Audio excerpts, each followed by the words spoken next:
Welcome back to another episode of the Wiley Show. Sorry for my delay. I'm actually getting myself together and getting my house, my closet cleaned. And I found this shirt. I'm so historically black.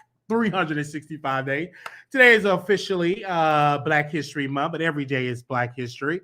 And of course, I got my Armani watch. Supporter bought me a Armani watch. I was able to find that in the closet and I had all this stuff in there. So I'm rocking my watch, my Armani watch. What up, though?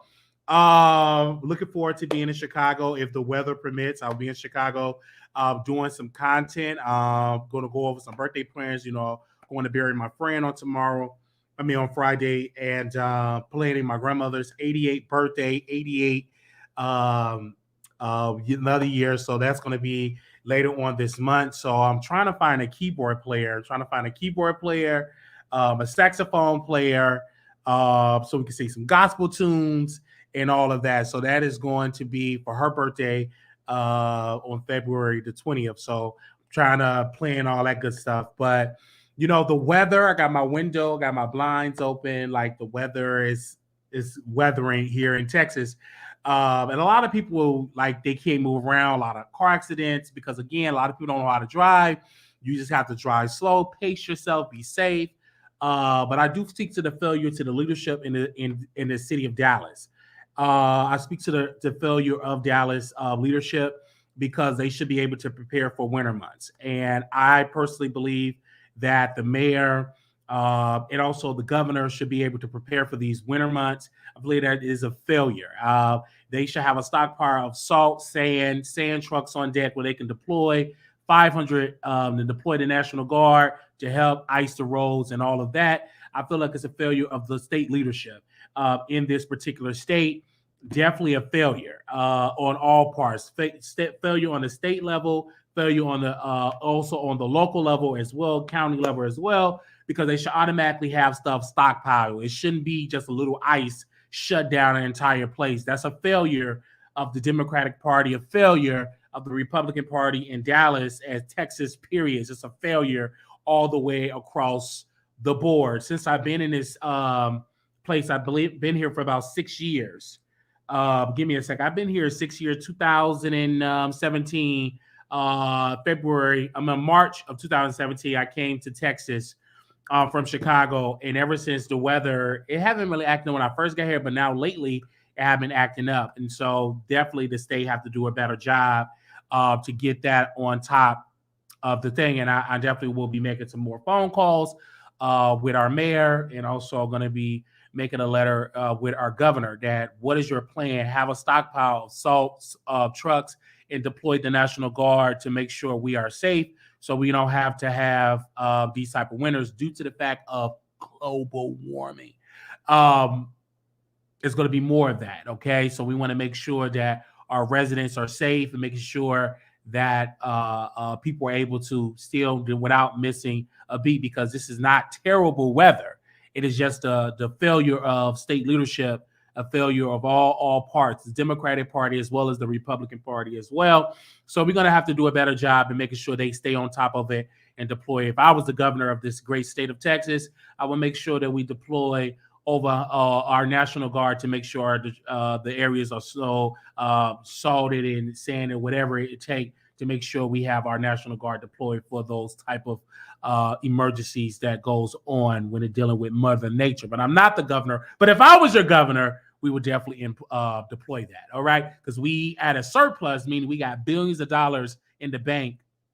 And what are we doing for that? It shouldn't be icy on the ground. This should be taken care of within 24 hours. Now, looking out my window and I'm seeing a lot of stuff, and it feels really good to be back on YouTube. And when I was cleaning out my closet, you guys, decluttering, and I found my watch, my Armani watch, and somebody actually bought me another watch as well. Many years ago, they bought me these Armani watch, and I got another watch as well, a black one. I love my black one. I got that as well. And so I was cleaning out the closet. Then I also found this book. I found The Gay Preacher's Wife, How My Gay Husband deconstructed my life and reconstructed my faith. This book was everything. I remember I was read this when I was in Chicago. I don't know how I found this book, who she interviewed with, but I remember buying this copy of this book many, many years ago, and it was definitely a great book. So I highly suggest people watch this book, read this book, because she definitely spills some tea about a man that's living on the down low. All right. So the gay preacher's wife, and and pretty much you will see how it came out. It's a very good story that you all, it's happened in real life, but it's a good story that you all need to hear and read. And so I'm going to reread this book because, again, I haven't read it. It's been years since I've read the book, and it's bringing back memories of the different stuff that happened in the book. Definitely read that. And also, I found this other book, Rick Ross, his book, Hurricanes, a memoir. So I have found his memoir in the closet. So I was going through my closet and finding all of that type of stuff and being exposed, the gay preacher's wife, being with this man of God, and she contracted something from this man of God because he was going on them type of international trips where the preachers, and he was on the down low. So you got to be careful with that. But one thing I can say about her gay preacher's wife, he wasn't dealing with minors. He wasn't telling nobody to turn around in a circle and throw that bread basket in a circle. So that's one thing that I cannot, he wasn't doing that. He wasn't telling no 15, 14-year-old to throw that bread basket in a circle. So that's one thing that he was not doing when it came about, okay? So, I was going there and reading that, and I was just having a good time. And I want to thank Brandy, her staff, her team, for sending me over this signed copy of this Brandy album. And when I put this out there, of this copy of this of this album signed by Brandy, thank you for the super sticker, Miss Love, and thank you for coming a member and a super sticker. Thank you, welcome. So Brandy team sent this over to me, and I had it for a while. And they sent this over, this signed copy of her vinyl, her album that she did, Brandy, and she did an album. And of course, they got Baby Mama and they got Love Again. Okay, and a couple of Armand Wiggins fans was in there saying, and I'm copying off Armand Wiggins. My relationship with Brandy Norwood is my relationship with Brandy Norwood. I've actually known Brandy for a very long time, know people in her staff for a very long time. And so I post a picture on my community wall. Like I said, I don't delete any comments because it's all engagements. And people are saying, oh my gosh, you're trying to be like Armand Wiggins because he got an album from Missy Elliott and you're trying to be like him. No, I'm not trying to be like him at all. I have my own personal relationship. She follows me, I follow her, and everything of that nature. We be on the phone sometimes. And so that's what we do. So I'm not trying to be like anybody else. Nothing like that. I'm not trying to be like him at all. We wish him nothing but the best with him and, Cardi B eating tacos and putting drinks down your throat. There's nothing wrong with that. But I have my own personal relationship. But of course, anytime I have some successes, you get a sector of Armand Wiggins fans, all they do is troll me. And I don't mind they trolling me because it's in engagements. As long as they don't use profanity, you're able to use any type of comments. But it's a sector of Armand Wiggins fans that I feel welcoming to come over to criticize me on Twitter, Instagram, on all social media. They don't really do it on Instagram as much because we have blocked at least 30 Armand Wiggins fans on my IG because they were trolling. We don't mind you on the internet, on YouTube, as long as you don't use profanity. We welcome you to comment. But on my IG, if you come in trolling me on my IG, you will instantly be blocked because my IG, that is my home. And my IG is what I just want to see nothing but positive comments. If you're trying to get me together, you will immediately be blocked. I've learned that from Lovelyti. Now, I won't block you on YouTube. I will block you on IG because IG, I don't get paid and I shouldn't have to deal with your aggressiveness on a site that I'm not getting a check from. So you will be immediately blocked. Immediately. I've blocked so many people on my IG. And so my IG is good now. I post my videos. I'm on TikTok. And we almost got how many followers we got, Paul? Because last time I checked, Paul, I think you posted, we almost had 400 followers on TikTok. And some of y'all know y'all old, y'all don't do TikTok. But let me go and see if it's on the TikTok. Okay, some of y'all up in age. Y'all don't know nothing about no TikTok. Some of y'all still got cordless phones at home and answer machines. So we got 394 followers on TikTok. We need 1,000 followers on TikTok. We need 1,000 followers so we can go live over there on the TikTok program. We can go live over there. So what we need y'all to do is to follow us right now on the TikTok. Some of y'all have already followed. We are 606. We are 606 away from that 1K mark. And so again, make sure you make a TikTok. We got videos on the TikTok. We be dancing on the TikTok, showing love. We be dancing. Let me see you walk. Wow. Okay. So we be dancing on the TikTok and having a good time on the TikTok. And then we did Everybody Dance Now. We did that. And so we dance on the TikTok. We have a great time. We got other videos coming. We got the Dr. Wiley character coming as well. You can answer your questions. I will answer it on TikTok as well as the YouTube Shorts. Officially today, Dr. Wiley will be back for some more relationship advice. We're going to be posting that on our YouTube Short. That should be dropping today, and that will be dropping on all our social media sites as well, starting today. Non-stop February of YouTube Shorts, as well as TikTok, as well as IG. And one thing about a YouTube Short or a TikTok, you can post that on all social media, on TikTok, YouTube, all of that type of stuff. So that's what we're going to be doing. So Dr. Wiley would be giving relationship advice, and Dr. Wiley would be giving, religious advice, all type of things on our TikTok. Again, we did something very viral that happened a couple of weeks ago where we, when we asked people, when a man come in a room, you supposed to stand.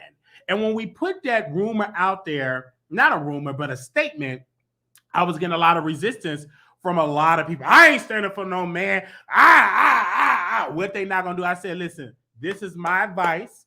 This is what I'm giving. I think in order of a man, when a man come in the room, you supposed to stand, is in his presence. When President Obama comes into the room, you supposed to stand. When President, any type of dignitary or king or queen, you supposed to honor that president, because a man is royalty. I need y'all to type in the chat, a man is royalty. I need you to type in the chat, a man is royalty. I need y'all to type that in the chat. A man is royalty. So when you see a king come into the room, you supposed to stand for that king. When you see a king come in a room, you supposed to stand. That's your husband. I'm speaking for your husband's sense of a husband. And so when that man comes, you supposed, as a woman, as his wife, supposed to have the food cooking, and he's supposed to eat first, because that man is a worker. He's the provider. He's the head. That is what you're supposed to do as a wife. And most of y'all are not wives and anything like that. Y'all are girlfriends and side pieces. So that ain't for you. But I'm talking about the wife. I'm talking about a wife that love and honor her husband. You supposed to cook your man food, and you supposed to make sure it's hot and fresh, and not a TV dinner, not a KFC, not a Popeyes, not a McDonald's, any of those things. You supposed to make sure that your man eats good. You're supposed to do that as a wife, all right? And if you don't know how to cook, baby, go to Google. Google recipes. It's step by step. It is no excuse for you to be sitting at home and not knowing how to cook for your husband. All right? Take time out of that cooking, going and getting all that false hair and all that fake baby hair, and learn how to cook. Learn how to make a pot of greens and string beans, a pot roast, and making all type of vegetables, and making sure your man eat a lot of proteins and all of that type of stuff. And that is what you're supposed to do as a wife, right? Okay? That's what you're supposed to do in this Black History Month. On all days of the month, is cook for your husband. Okay?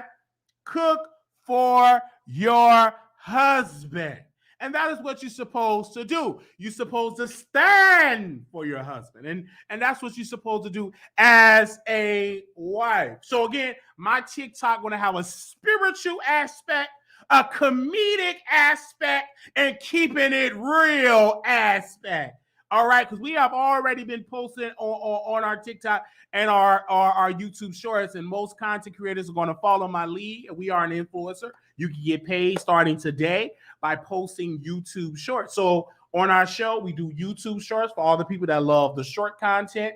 We do the long form content, whether we do 2-3 hours worth of content for those. And then for those that like the replays for the premiere, we do those. So we're catering to every single audience. It is no excuse. So now when I get on my page, you don't know when the last time you went live. You see it on the video tab, everything. On the laptop, everything. You see YouTube shorts. We on TikTok. We on Instagram. We on Twitter. We everywhere. We even on Snapchat. And somebody actually Snapchat me something really nice couple of days ago. So we on Snapchat, all at the Wiley Show. So you can follow us. So if you're not following us on those sites, I don't know what you're doing, because we are everywhere. We on station here where we do unfiltered radio type of commentary. We do unfiltered stuff on our members only. We everywhere. So it's literally no excuse for why you're not on the Wiley Show train, right? Become on the Wiley Show train, and we are all on these type of sites. And I appreciate the love that you all give us on there. All right. Okay. No, I'm not back on. And let me tell y'all something. My personality, I'm turned. I haven't drunk the energy drink going on 2 months. I haven't drunk an energy drink in 2 months. I'm just high off of life. See, the problem is my energy is stronger now because I'm on a diet, and because I push back on the caffeine, and because I push back on the energy drink. It's just my energy is strong. All right. My energy is strong. My energy is that type of energy because I am high off of life. All right. I was kissing somebody. They was real greasy. So I'm keeping my lips like that because whoever I was kissing, they did a good job. All right. So I told her I'm not going to wipe off the lip gloss. She had a lot of lip gloss and all that type of stuff. I said, in honor of you, my queen, I'm going to make sure I keep that lip gloss on my lips, and I'll wipe it off once I'm off camera. I was kissing somebody. It was an amazing kiss. Something like that, because I'm doing, you know what I'm saying? I had to kiss her. She had a lot of grease. So, I had to kiss her. I had a lot of grease. She's a beautiful thing, everything like that. And so that's how that goes. So there you go. And so, yeah. So, and it's just amazing. So that's just how it is. And so I'm not rubbing it off. I'm keeping it right here on my lips. I'm not rubbing it off. I'm keeping it on my lips. I love greasy lip gloss. She's from the hood. She ghetto. So she's from the hood. Ghetto. And so that's what she was. So I love that, okay? Okay. So I want to read a quote because today is Black History Month. Today is Black History Month. I need y'all to type in the chat, today is Black History, the first day of Black History Month. And I'm reminded of a quote of the great ancestor Malcolm X. And I want to read this quote because this quote resonates with me every single day. It resonates with me in honor of Tyree Nicholson, the brother that was brutally deleted by 5 blacks. Actually, it was a white police officer, but mostly 5 black officers plus a white officer and others. But I'm reminded of this quote. And I want to read it. And it said, "We are nonviolent with people who are nonviolent with us. Concerning nonviolent, it is criminal to teach a man not to defend himself when he is in constant victim of brutal attacks. There's nothing in our book, the Quran, that teaches us to suffer peacefully. Our religious teaching teaches us to be intelligent." And I want to definitely say that because a lot of people, I'm a very nonviolent person. But if you provoke me and get me into a corner, I have a right to defend myself. And so I love and I resonate with that quote for that way. And speaking about Tyree Nicholson, I want to make sure we bring his picture up there for a quick second. Thank you so very much, Tyree. All right, let's get into the topic. Today was,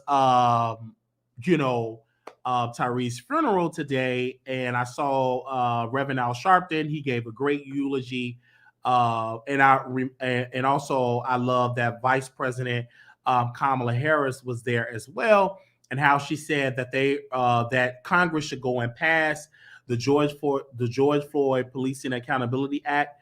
And it's non-negotiable because when she was a senator, she co-sponsored the original George Floyd bill, and we definitely need that bill need to be implemented as well. This is why people, African Americans, we must continue to be organized and make sure that we get that bill passed. So shout out to Congresswoman Lee.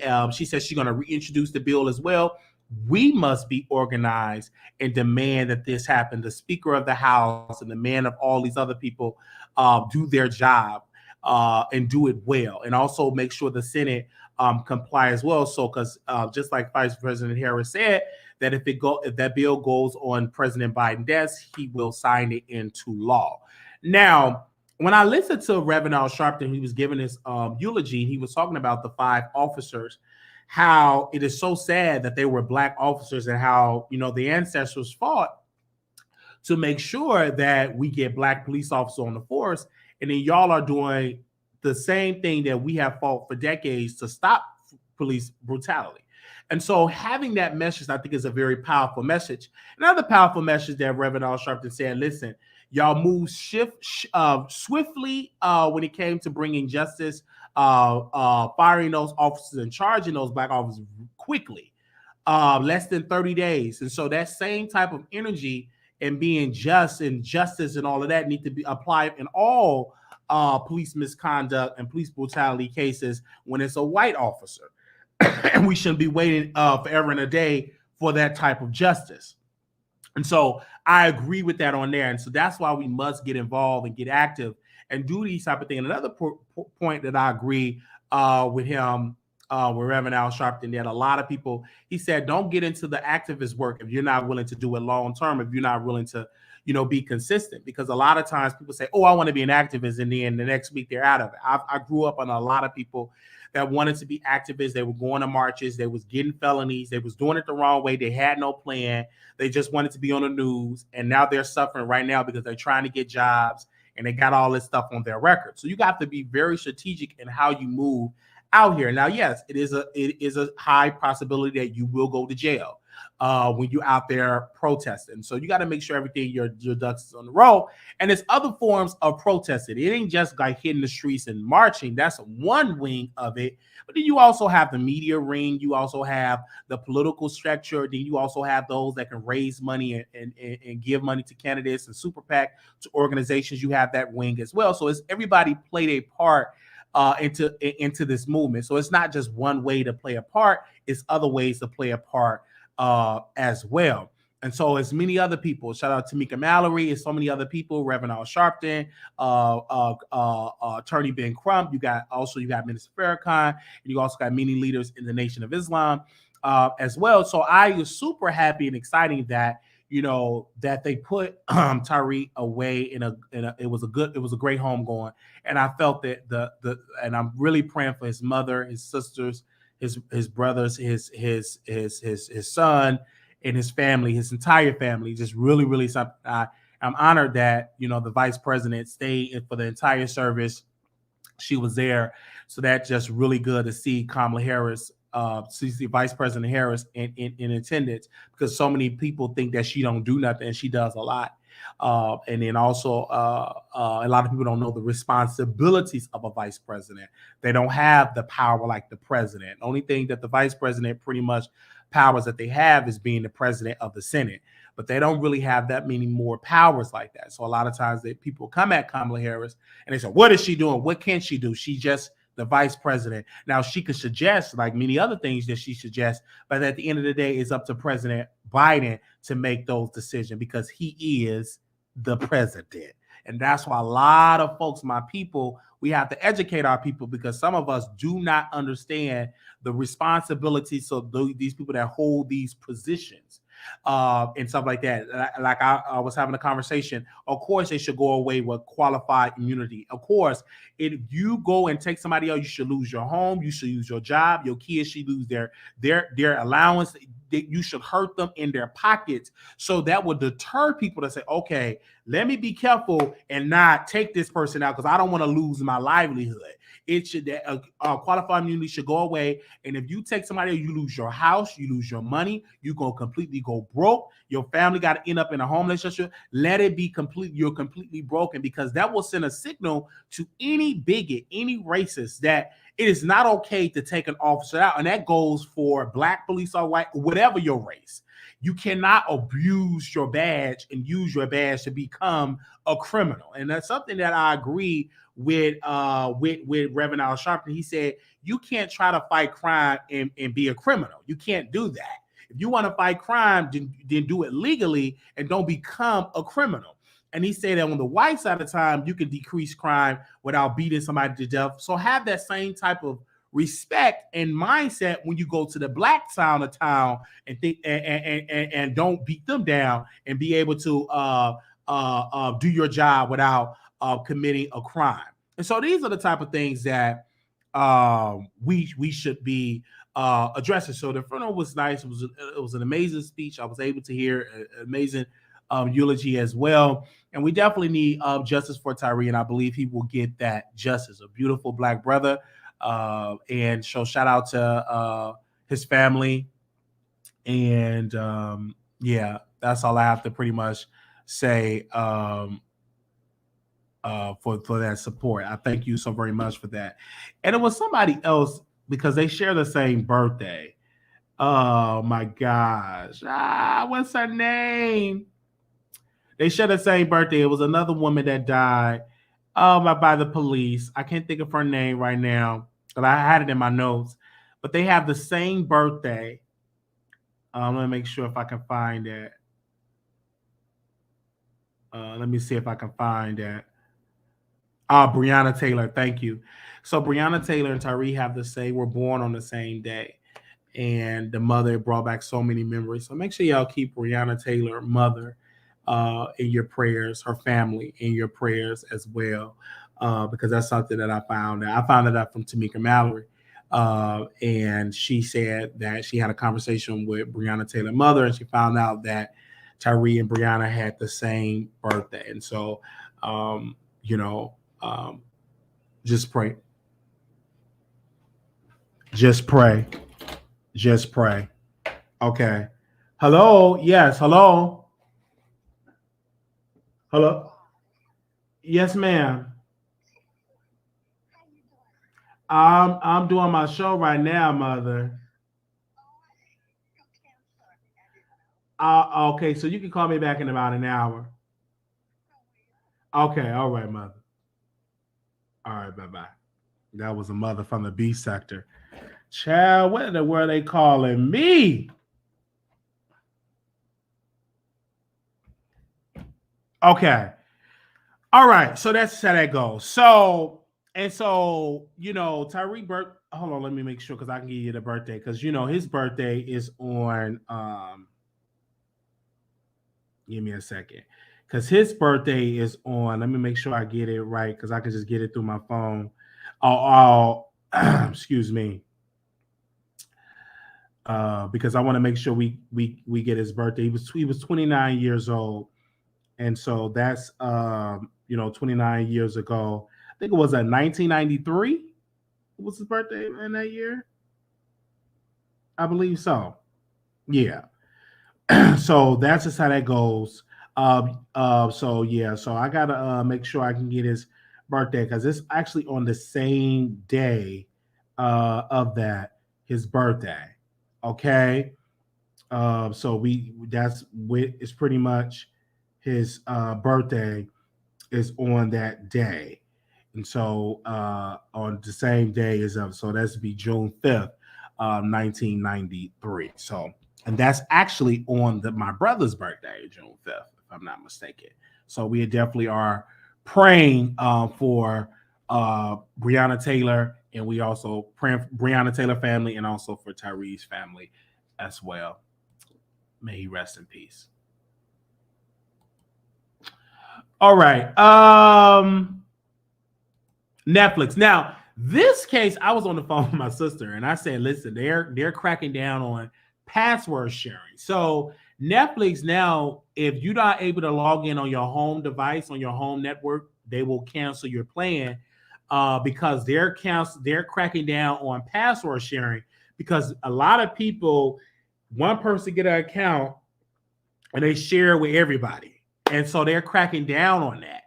And I think it's great because I think it's unfair to pay subscribers that's paying faithfully, and then you pay, and then you got about 15 people on your account.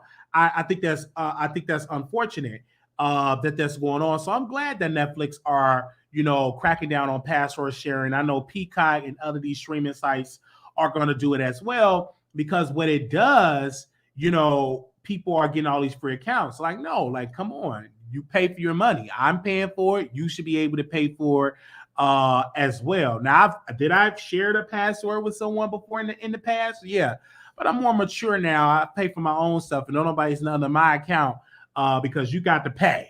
All right, you got to pay.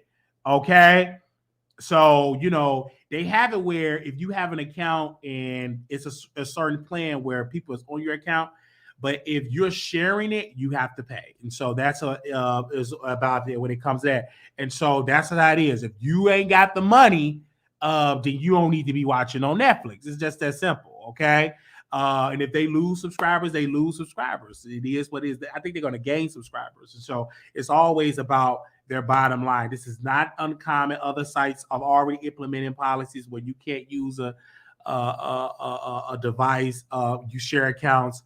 As well. So that's what the type of thing that it goes. And so it goes with that type of stuff. So yeah. And if they lose subscribers, they will gain subscribers. And that's how that goes. So they definitely need to do that because again, I love Netflix. I was watching a movie.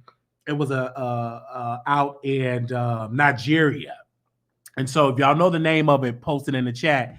The brother, the black man, he's a black teenager. His mom shipped him to Nigeria and he started befriending his cousin that was a scammer. It was a good movie.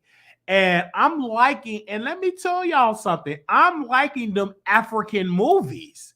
I'm really, really liking them African movies. Like I'm liking Far From Home. I saw that. That was good. I'm liking it. It's really, really good.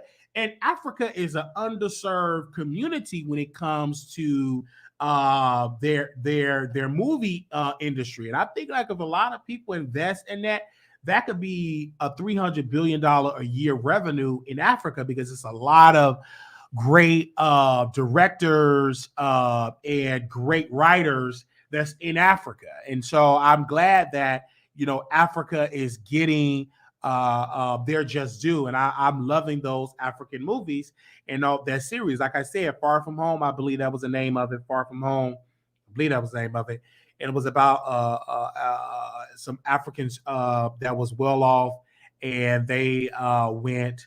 It was one guy that wasn't really making money like that, so he had got into the school, and it was a great series.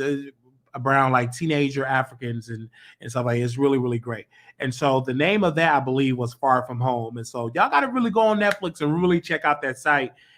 Check out Netflix and go and get into those series and the movies and everything like that. Because that's what I do. I go on there and I check it out. Yeah, so I love it. Now, don't share any passwords because you ain't gonna be able to get access to your account. So you know what I'm saying? So get it together now. With Spectrum, they give you free Peacock. And I think with T-Mobile, I think Spectrum, you get free Peacock. and it was something else free. I can't remember because you got to be because some of these places give you free subscriptions for like Paramount Plus, and so it all depends upon your carrier. So they give you free stuff. So you got to make sure you keep in mind on all that type of stuff as well. So you know you got to really watch that type of stuff. You know you got to be very careful with it. And I love Netflix. I've talked to some of the executives over there at Netflix. It's great company. What they do for Black creators and Black directors and writers. What they did for Monique, they gave her a comedy special and paid her very handsomely. They did the right thing, even though she had to sue them, but eventually they did the right thing. So they're really good for Black creatives and for actors and for the community. Netflix is a good way. It's straight home. You ain't got to worry about going to the movies. You can watch that movie from your house. And so it's really, really great. And so again, I'm going to have some more phone calls with some Netflix executives and try to, you know, really work with them and to get some of the artists on my show. So I love it. I think that Netflix is a great site. It's not that expensive. And where you can watch thousands of movies and TV shows. It's just really, really great. And I like the Netflix originals because it's really, really good. I'm just now finishing up House of Cards. And I love that political drama. So I love it. So I can't wait. I will keep y'all updated when it comes to Netflix and all of that good stuff. So that's how that goes. Yes. Okay.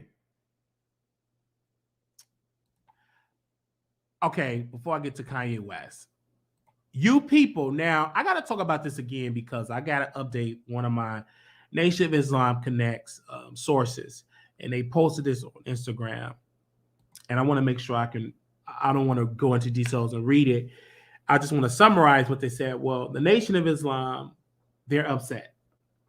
They're upset because you people did not get anybody from the Nation of Islam, any active members, to give their support for the movie. Like, since they're saying Minister Farrakhan, they had Eddie Murphy in there. And they felt like this movie was trying to paint a war with the nation and the Sunni Muslims. They're trying to paint like a war between the two. And many people in the nation, they didn't like the fact that they brought up Minister Farrakhan and they brought up the Jewish people as well. They just didn't like it. It was putting them and painting a war with them. So they didn't like the movie. They said they had absolutely no input of the movie at all. And as I look back and watch the movie, I can understand their frustration. I get it. I can understand it. I understand it well. I feel as though, you know, the director, the writers of it should have at least allowed a member of the Nation of Islam to have a conversation with the writers to make sure what they're saying is factual and represent the nation in the best accurate life. And they had Eddie Murphy as being part of the nation. But if you are a Nation Islam follower, you're not going to have a big beard and all that. You're going to be cleanly shaved, low cut, clean shave type of person. You ain't going to have no big old beard, hair everywhere. You're going to be smooth shaved and stuff like that. And they was completely upset at the movie. And let me see if I can find the statement that one of the brothers wrote. And we trying to get our brother on the show because we had a member on our show. We had Brother Jesse Muhammad. I think he go by another name now. We had Brother Jesse Muhammad on our show many, many years ago. He was on my radio show, and he did a great job. So let me see if I can track down that post that somebody wrote. Let me see. Okay, so I want to read it. Brother Gerard, he wrote this on a day ago. He said 3 Caucasian actors on the left side of the image of Jonelle Hill, writer and main character Julia David, are all of so-called Jews in real life. However, there were not one Muslim in the Nation of Islam that participated in the making of this movie to make sure we had accurate representation. That is in itself shows that it's an ulterior motive. They attempted to deceive the watchers of this movie to think about it was fair and balanced. However, the misrepresentation by the so-called Jews were approved by their own members. The misrepresentation of the Nation of Islam in the Honorable Minister Louis Farrakhan was not viewed or approved by any active member in the Nation of Islam. This movie have a satanic agenda from the very beginning by having a homosexual sister stating that she imagined the only black president who is proudly married to a black woman as a drug-abusing homosexual who uses drugs as a cover-up for his homosexual practice. Then you have people who do not claim to be Muslim in real life defending Islam in the weakest way while stirring up division within the Sunni Muslims in the Nation of Islam. I couldn't get through the first 24 minutes of the movie, and all of this happened within that time. The fact that the Nation of Islam have no real representation, but those satanic fake Jews have their hands all in it, make it discredited. And so I'm hearing this stuff, and I'm hearing all the type of stuff when it comes to this. I still have kind of issues with the Nation of Islam in this regard because they automatically have something to say towards the Jewish community. I would love to see Minister Farrakhan sit down with rabbis publicly. I would love to see a town hall meeting where we have representative from the Nation of Islam, representative from the Jewish community, sit at a table and they live stream it and they have a conversation. Because when I was talking, when I was reading up on this situation, it was a brother, forgot his name. He's a great professor. He works in Harvard. If y'all know his name, let me know. He used to criticize President Obama. If y'all know his name, post his name. And he was saying he was having a conversation with Minister Farrakhan, and he said it's just different type of Jews. You got the conservative Jews, you got the liberal Jews, you got the it's different types. And so, but just grouping the Jews in one box is just it's wrong to do because there's different types of different ethnicity in the for the Jewish people. And so I agree with that type of statement. I understand where Minister Farrakhan is coming from. I just need more of a clear understanding of his disdain or issues with people in the Jewish community. And I will also love the Jewish community, the rabbis and representatives from all of that organization, to have a conversation with Minister Farrakhan, and they sit at a table and they sit down and they talk about these issues, that whatever issues that are affecting their community, and having all these understanding. And so, yes, I would love to see that. I would love to see, because one of the main criticism that Minister Farrakhan get, he criticized the Jews, and a lot of things. Yeah, Cornel West is his name. Thank you so very much, because that's what Cornel West had a conversation with Minister Farrakhan. And so he said something about the Jewish people back in the 80s, and it's been following him all the way up to his old age. And so a lot of things that he said about the Jewish community was taken out of context. It wasn't the full statement. And so a lot of people do that to the minister. And what they do is they take a sound bite of a 60 seconds or 30 seconds of a 2-hour speech, and they run with the headlines. And that's the power of the media. What they do, they take little sound bites of it. And that's why the Nation of Islam have their own newspaper where they can give out their message as well. So, but I highly suggest that Minister Farrakhan and also the nation, Minister Farrakhan and the nation leadership and Jewish leaders as well, sit at a table, live streaming, and let's have a conversation. But we must always feel in this world where we should be able to talk about each other. Because like I said, I love the Jewish community. I love my Black people. I feel like we should have, because we have some things in common. We had our own struggles as a people. And I think that we should sit at a table and have these type of conversations. And I think it would be wise to do it, because not only would it be wise, because it would teach me as a young African-American to hear leaders of both sides having these in-depth conversations. I think it would be definitely great for that when it comes to stuff like that. I would love to hear where they're coming from, and also where the minister is coming from as well. And like I said, I'm a huge fan of Minister Farrakhan.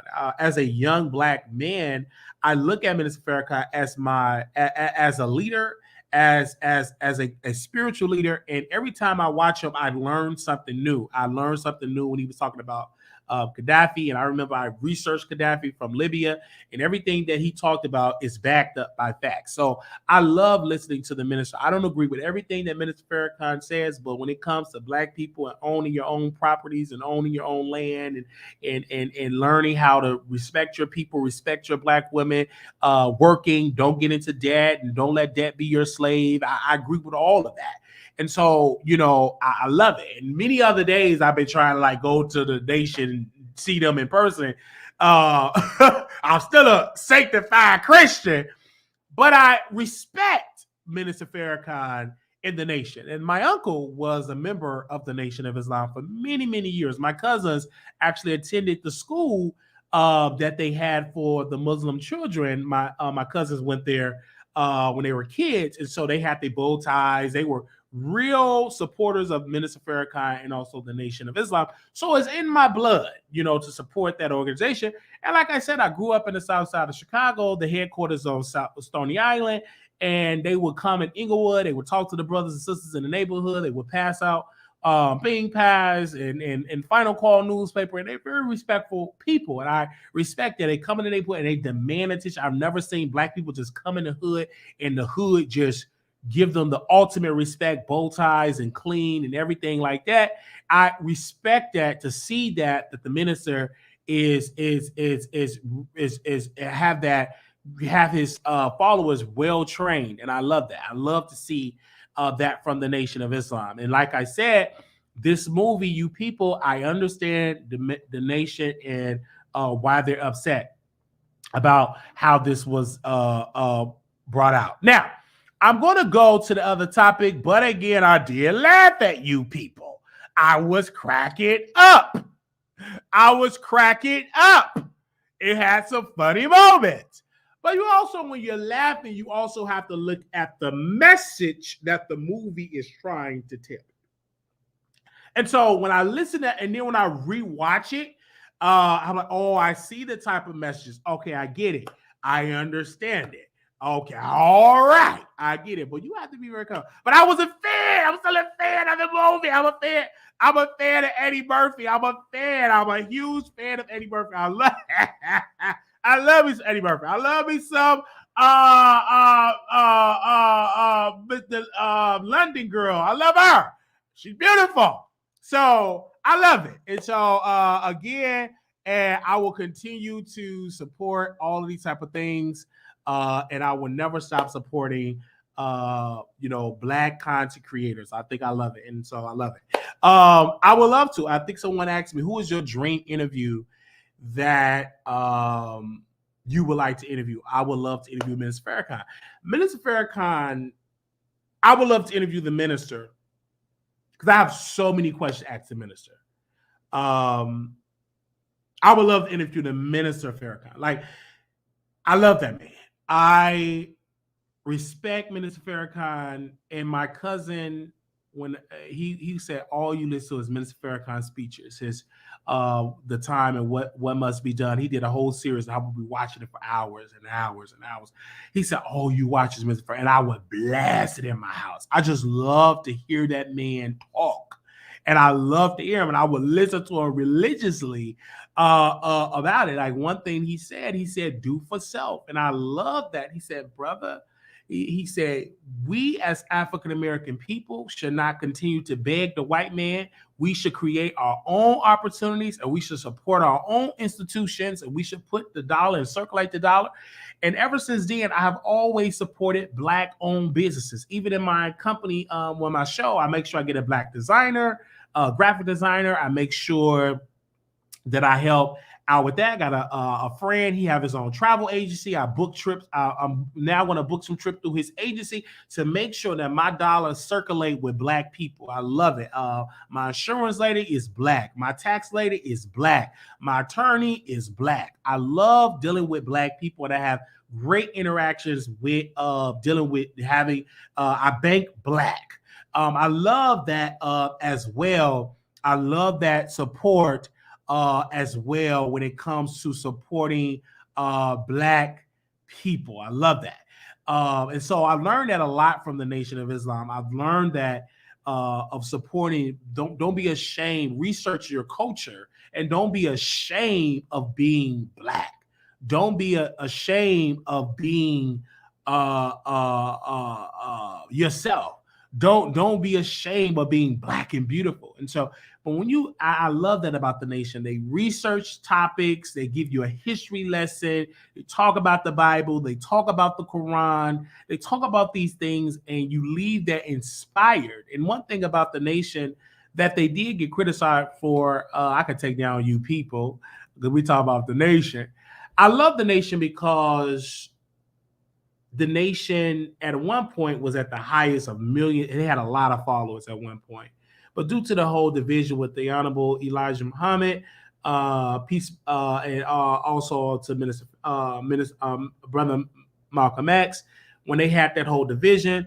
But this is the thing that they failed to tell you about. That this is our Black history, and also the Honorable Elijah Muhammad need to be respected on Black history because of the Honorable Elijah Muhammad for being the leader of the Nation of Islam. Leaders was birthed out of the nation.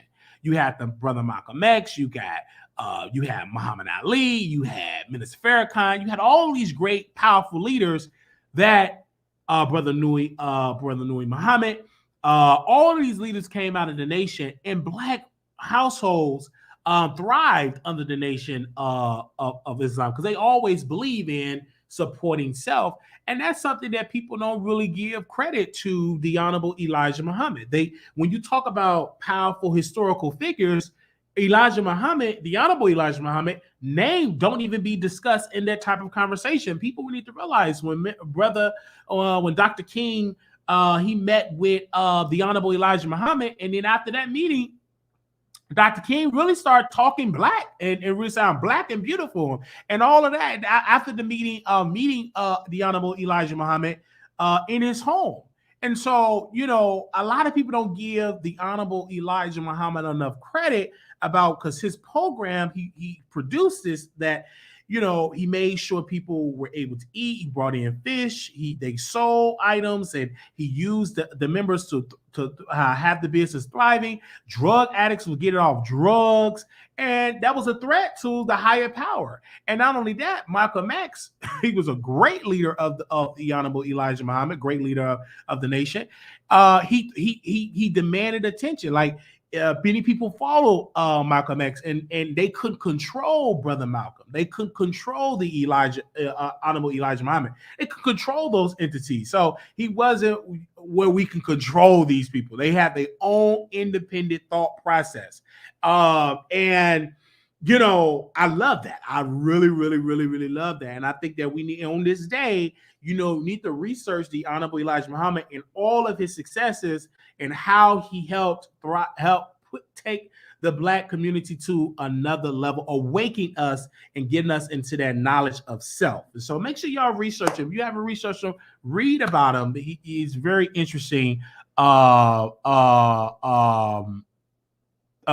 well.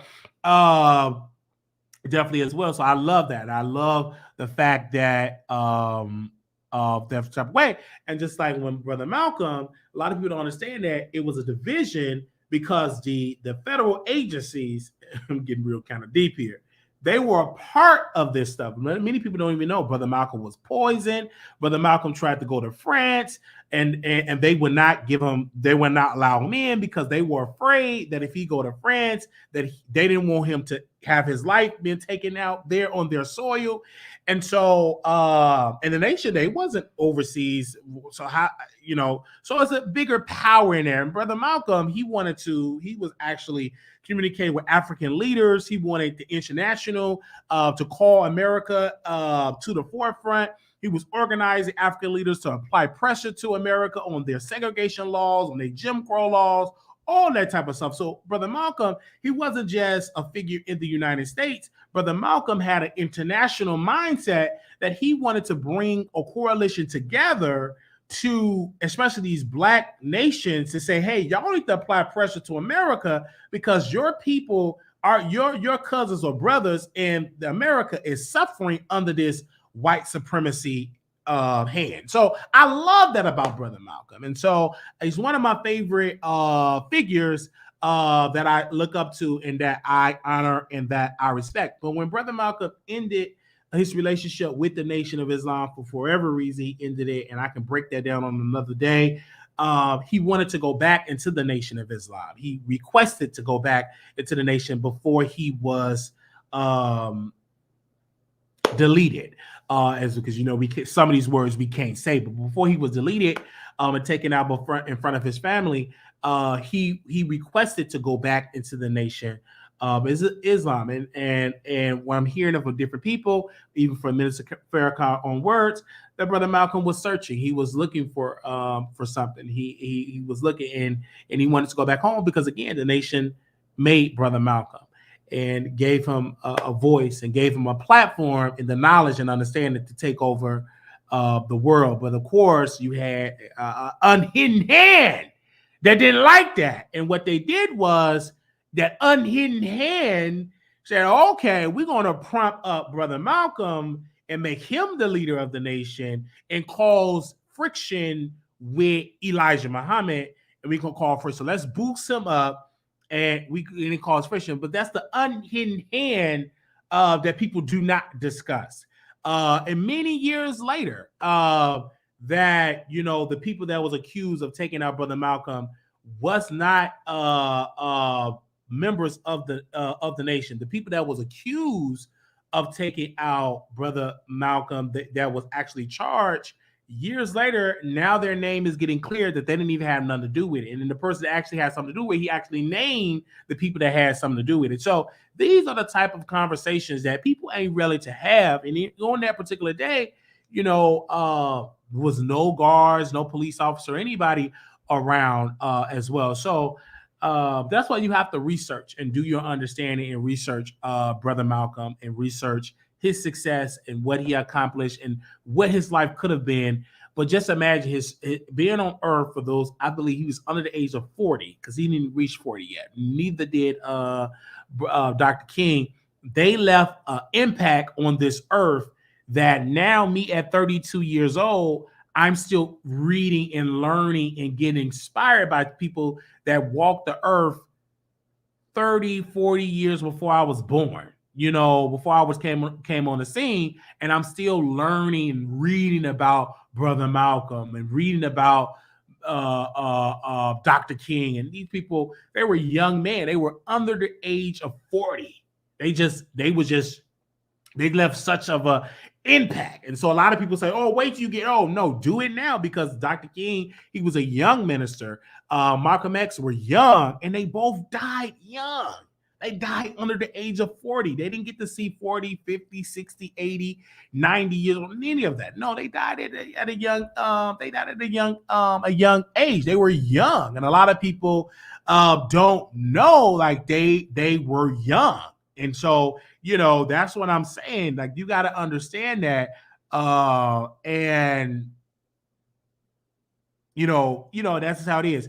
And so, and we're still yet dealing with a lot of social issues in this country. Yes, did it get better? Yes. As African American and living in this country, things did get better. But is there still some issues that we're still fighting and battling with? Yes. Because I'm not one of those African Americans that would say, oh my God, it's just so bad for me being Black in America. It is some good things about being in America. It's some certain rights that I have that my ancestors fought for me to get.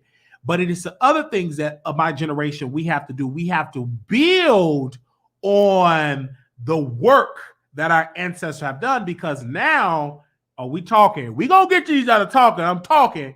The courts have pulled back some of the successes that our ancestors fought so hard for. The Civil Rights Act, the Voters' Rights Act. So they kind of gutted that. And as you see, a lot of these Republican states, they're trying to go back to having these laws to discriminate us, to make it harder for us to vote. So that's why we must continue the fight. We must continue to elect people in office. We must continue to apply pressure to these people, because they don't want us to have the rights that we have now, because they know that we are already growing economically, spiritually, politically. So they're just trying to snatch back the rights. And that's why we must be aware of our surroundings. We must be aware and call out these politicians, the Democrats, the Republicans, all of these folks in power on all levels. And we must do that. We must continue to support our Black businesses, our Black companies, our Black brothers and sisters, and continue to circulate that dollar, because they're trying their best to take us back to Jim Crow. They're trying their best to take us back to those areas. Look at what they're doing in Florida. And when Ron DeSantis took away the books and told teachers, if you teach this Black history, that you can get felonies and get thrown in prison. So a lot of the books is being removed from the shelves and the libraries because they don't want their white children to learn about Black history. They don't want their white brothers or sisters to learn about slavery, the civil rights, and the Reconstruction. They don't want them to learn about any of that, and not even about Dr. King. So, that's why voting in these issues matter, because you get people like Ron, which is a stuck down racist. All right, he's a very racist man. He's very racist, and he want to pull back and for us not to teach our history. All right, our history is American history, and no matter how you try to take it away, we still is here. We still here, and we ain't going nowhere. All right, and our history is important, and that's why my Black sisters and brothers that have children, teach your children at home about their history. Teach them about Malcolm X. Teach them about Harriet Tubman. Teach them about Fannie Mae, and teach them about so many of these other people. Glennon Brooks and all of these people. Teach them about their history. All right, because it's definitely needed. Okay, teach them about your history. It was a quote that if you don't learn from history, you are doomed to repeat it. All right, so learn from history. Learn your history. All right, and there's so many people need to understand, like, Black history is American history, and I love our history. I love our Black people, and I will continue. And on my channel, even though I have to talk about things that affect my personal life as a Black man, I have to talk about it in Black history. Absolutely. Definitely have to talk about it about history. So I know a lot of my content creators, they don't really talk about history at all. We had Lovelyti. She was talking about Tyree. Hold on, that ain't Lovelyti. I ain't got Lovelyti picture up, but she was talking about Tyree, right? And she did a whole video about Tyree. She did an entire video about Tyree, and the video was demonetized. Like, she couldn't get any money from that video. And I want to tell Lovelyti this. I need somebody to screen record this to Lovelyti. Give me a second. I'm gonna wait till y'all screen record. Get your screen record. Get your phones ready. I want you to tag Lovelyti in this. Lovelyti, don't give up. You are a leader in our community. You have influence. You have talent. You have a voice.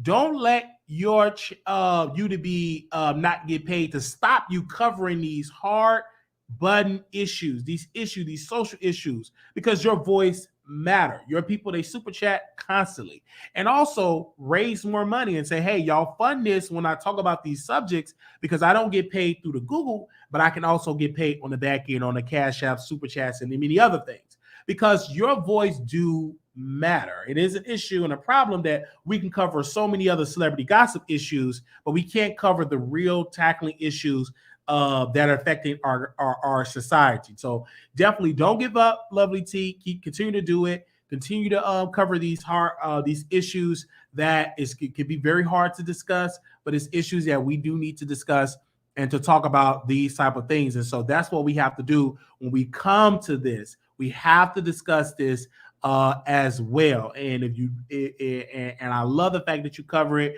Like, Lovelyti, you're one of my favorite content creators. I add you on the list because your reviews are everything. I love your shorter videos when I can catch it. Your breakdowns are spot on. You're eloquent. You are intelligent, and you always give me that journalist type of vibe. When you are breaking down a story, you come from a journalist type of view, and you give your opinion. It's not too salacious. It's factual, and it's clear and concise. And I thank you for that. And so we may not always agree, but I can say this, sister, don't give up. You started a trend on your YouTube channel where you had people on your show. I mean, you talk about stories about somebody that was missing, and you cover somebody that was missing in Minnesota, and you covered them on your show, and it was incredible. And so I love the fact that you're covering talented stuff on your show and you're covering stuff on there. And I love that you're covering it on your show. I love that. I I appreciate that as well. Okay. Because, you get the cash apps, you get the super chats, and to have them give more, you could definitely do that as well. Okay. All right. So don't stop. Don't stop. Believe it. Don't stop. Keep doing it, girl. I love you. Okay.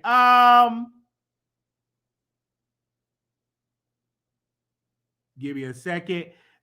I believe this Friday, the super trailer of Chasing Dallas is coming out. This Friday, you guys. The super trailer of Chasing Dallas coming out this Friday. And I'm excited to see the super trailer.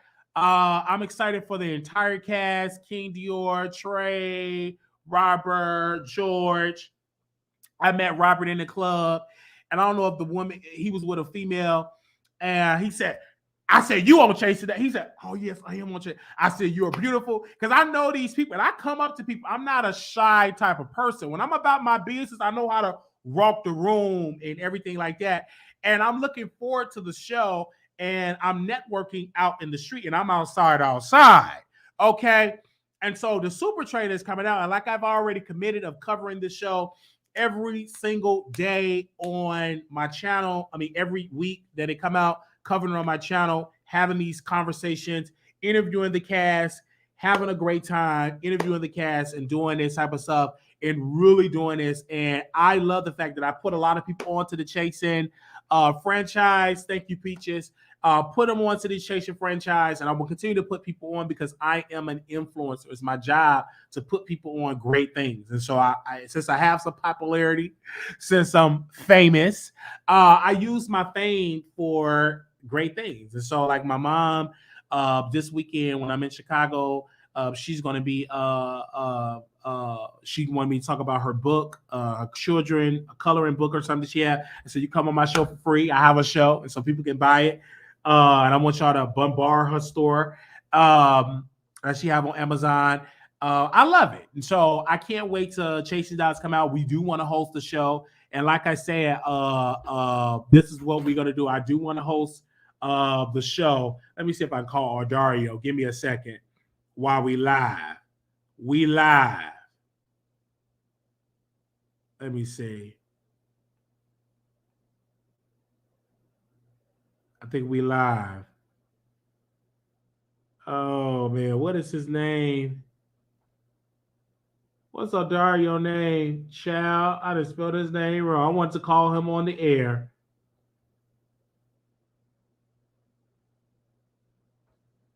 Y'all got to hold on. I'm trying to find his name. I know it's Dario, but I got to, child, I forgot how to spell it. I forgot how to spell it. Hold up. I can hit him up on right now. Okay, let me see if I can find it. Okay, yeah, that's how you spell it. Okay, I know I spelled it wrong. I got it now. All right, I got it now. Ooh. Let me see. Yeah, thank you. I got it now. Thank you. Let's see if he answered. Okay, I'm gonna share her coloring book. I'm gonna share. Let me see if he answered. Thank you. Thank you, Peaches. Love you. Thank you for that. If he answered, you guys, we live. Okay. Okay. Hello. Okay, he didn't answer. So let me call my mom because she got a children coloring book. Let me see if my mom can talk to y'all for a second. She got a children coloring book. Let me see. We live. This is my show, so I can call my mom anytime. If she answered, she probably sleep. Oh, hey, Ma, I'm live right now. They want to know about your children book that you have on Amazon. Is that still available? Your children coloring book? Yeah, it's still on there. Oh, it's still on there. So make sure you send me the link to your Amazon so I can do it as well. Say hey to our audience, Ma. They said hey. Hey. So yeah, so I'll post your link in there so they can buy your children book. So I'll be your coloring book so I can buy one as well. All right, Ma, I'll talk to you later. I just have to call to ask you that. Okay. All right, bye. Okay. So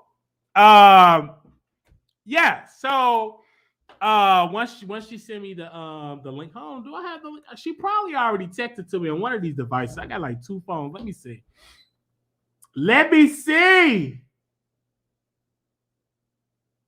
Hold on, where we at? I want to see that she texted to me. I'm gonna find it and I'm gonna let y'all see it, okay? All right, because I know. Hold on, where is she at? Oh, I think it's right here. This was the Halloween one. Let me go to. She did a Halloween one, but let me see what the rest of them. I'm gonna find it for you. Okay, I'm gonna find it for y'all. Okay. All right. I'm gonna post it in there because I think I'm gonna post it in there. Okay.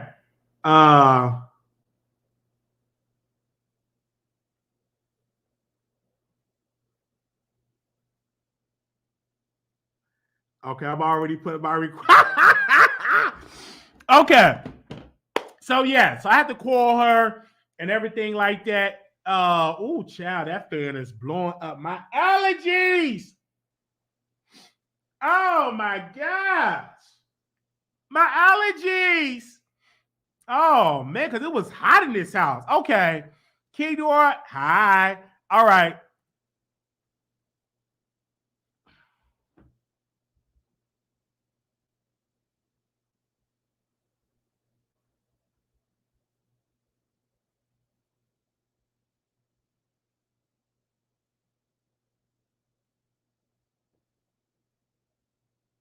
Okay. So he said he already have a host for Chase in Dallas. So we're gonna have to have my followers reach out to Ardario because Wiley should be hosting that reunion show. And I've already and listen, I've already negotiated with Ardario. I just sent him something. Let me tell you what I sent him. I said, cancel them. I'll pay to host it. Give me a price. All right, you can't beat that deal. I will pay to host Chasing Dallas. I will pay to host it, okay? And you know what I'm saying? I will pay to host Chasing Dallas. And I will actually pay the venue when you're going to have the reunion. I will pay for that as well. And let me just go ahead on host this reunion show, okay? I will pay for the venue. All right? So we making that request today. I will pay to host it. And my followers will match it. I'm putting $500 on it right now. My followers will match that 500. That's 1,000 right there plus more. You can't beat that. All right?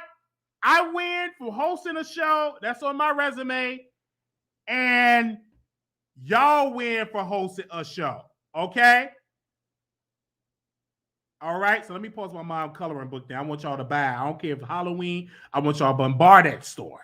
All right now. So we will pay. Because I know the people that said you're not doing it, I ain't talking to you because you probably broke. You probably ain't got it. I'm talking to people that got it.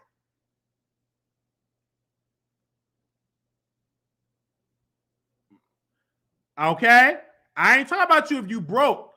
You need to join the prayer call so you won't be broke. No. I'm talking about people that got the money, that give. They don't never comment in the chat. Anything I need, they got it. How much you need, Wiley? Okay, brother Wiley, you gonna match that? I got you, brother. I ain't talking about people that ain't got it. If you ain't got it, don't even tell me you ain't got it. I don't want that in my thing. Just say, pray that I get it. Okay? Pray that I get it. Because if you ain't got it, you just sit in the corner somewhere and get on the prayer call so we can pray so you can get you some money. And my prayer gonna be, Lord, put an idea in our heart. Work on her credit. Send her a job. Increase her business so we can bombard that. Okay? But if you ain't got it, you need to join that prayer call and say, you ain't got no money. All right? Okay? So we put you in that prayer call, rub you down with some blessed oil. Pray to God that God can put an idea so you won't be broke. Come through. Okay?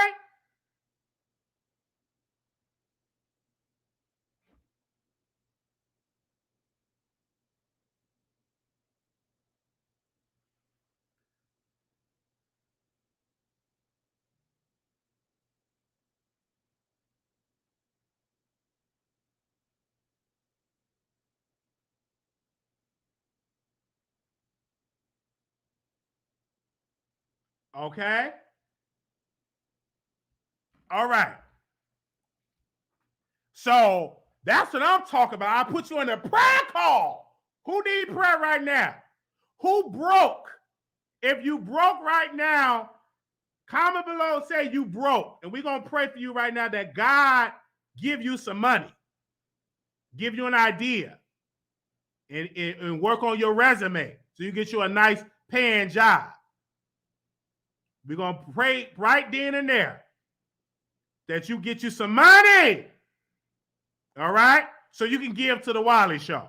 All right, Lisa, Lord, Father, God, in the name of Jesus, you know where she's on right now. She says she's broke. Lord, give her an idea. Give Dova an idea. Increase her mind right then and there. Let her run through entrepreneurship. Let her run through the idea of getting a loan for her business. Let her get investors for her business. Lord, give her an idea. Give her a skill set in Jesus' name. Lord, bless her right where she's at right now. Bless her in her sleep. Give her an idea. In the dream, do what you did in Joseph when the angel spoke to Joseph in his dream. Give her a dream of an idea that she wake up, that she have money, and an idea that all her bills is paid, that she have money in her bank account, that she have brand new car, that she able to get a new house paid off for in Jesus' name. That she able to get it. That in time that she had to do something, that she got the money to do it. That her rent is paid. And all those type of things. In Jesus' name. In Jesus' name. In Jesus' name. Thank God. Amen. Now believe that.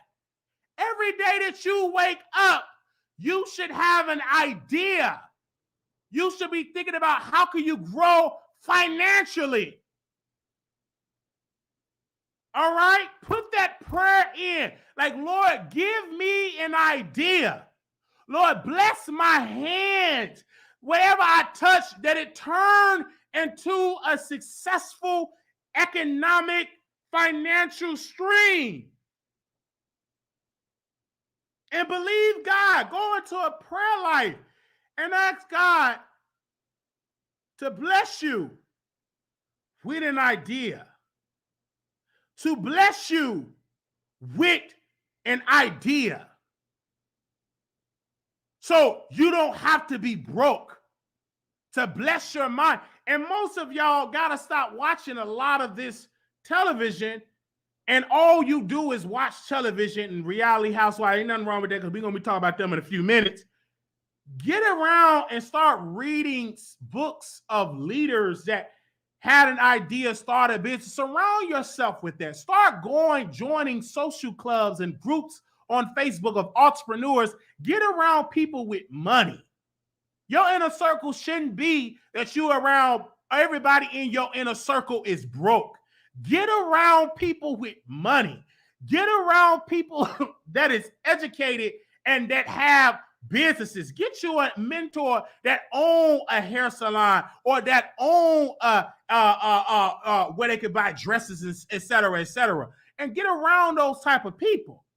Like, don't just hang around people that is broke, ain't got nothing. Broke, ain't got nothing. I don't want my inner circle just broke. I can call people that got some money. They ain't broke. I was talking to Blue Skies. She got a business, and we're going to make sure we talk to her about her business she had. She got business, multiple streams of income. I like talking to people like that. Yeah, Wiley and all that got my business is thriving. I love talking to people that's thriving. I don't like talking to people all they talk about because they broke, they ain't got it. I need to talk about people that got it sometime. I want God to bring people in my inner circle. Everybody at the table can pay for the check. Everybody at the table, like, Mr. Wiley, I got an idea, I got a show, I need a couple of investments. We could raise $3 million at the dinner table. That is kind of the inner circle that I want. That's the kind of an inner circle that I want. That if I need an investment or a collaboration, I can reach out to this sister or that brother. Then you hang around with thriving people. So that is what I want to stand out right quick. Change. This is a new year.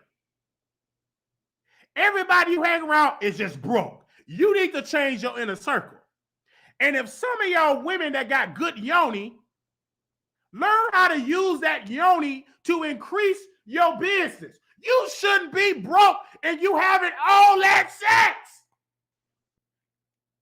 You shouldn't be broke and you got a yoni and you giving it away for free.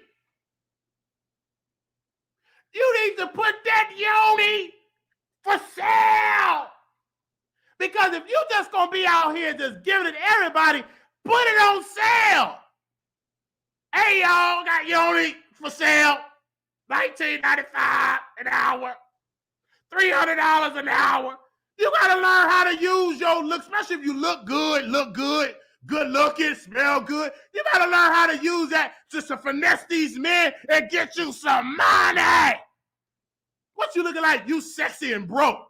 I don't like to see no sexy broke person. You sexy and broke. Giving all away your loaded for free. Make me work for it. You want to date me, Wiley? Invest in my company and all that type of stuff. Don't just be broke. You sexy broke. And sexy, but broke. Sexy folks shouldn't be broke. I can understand you butt ugly. I can kind of understand that you get butt ugly. I can understand. But if you sexy, you shouldn't be broke. You better know how to, you better use that to get that.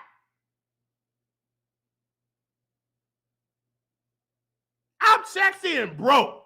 Get someone to sit down somewhere. You shouldn't be sexy and broke.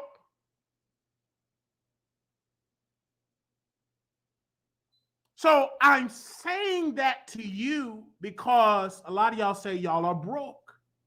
Most of us, if you're working, you need to sit down and learn how to manage. And we're going to get to Robyn in a second, but I'm on this broke stuff.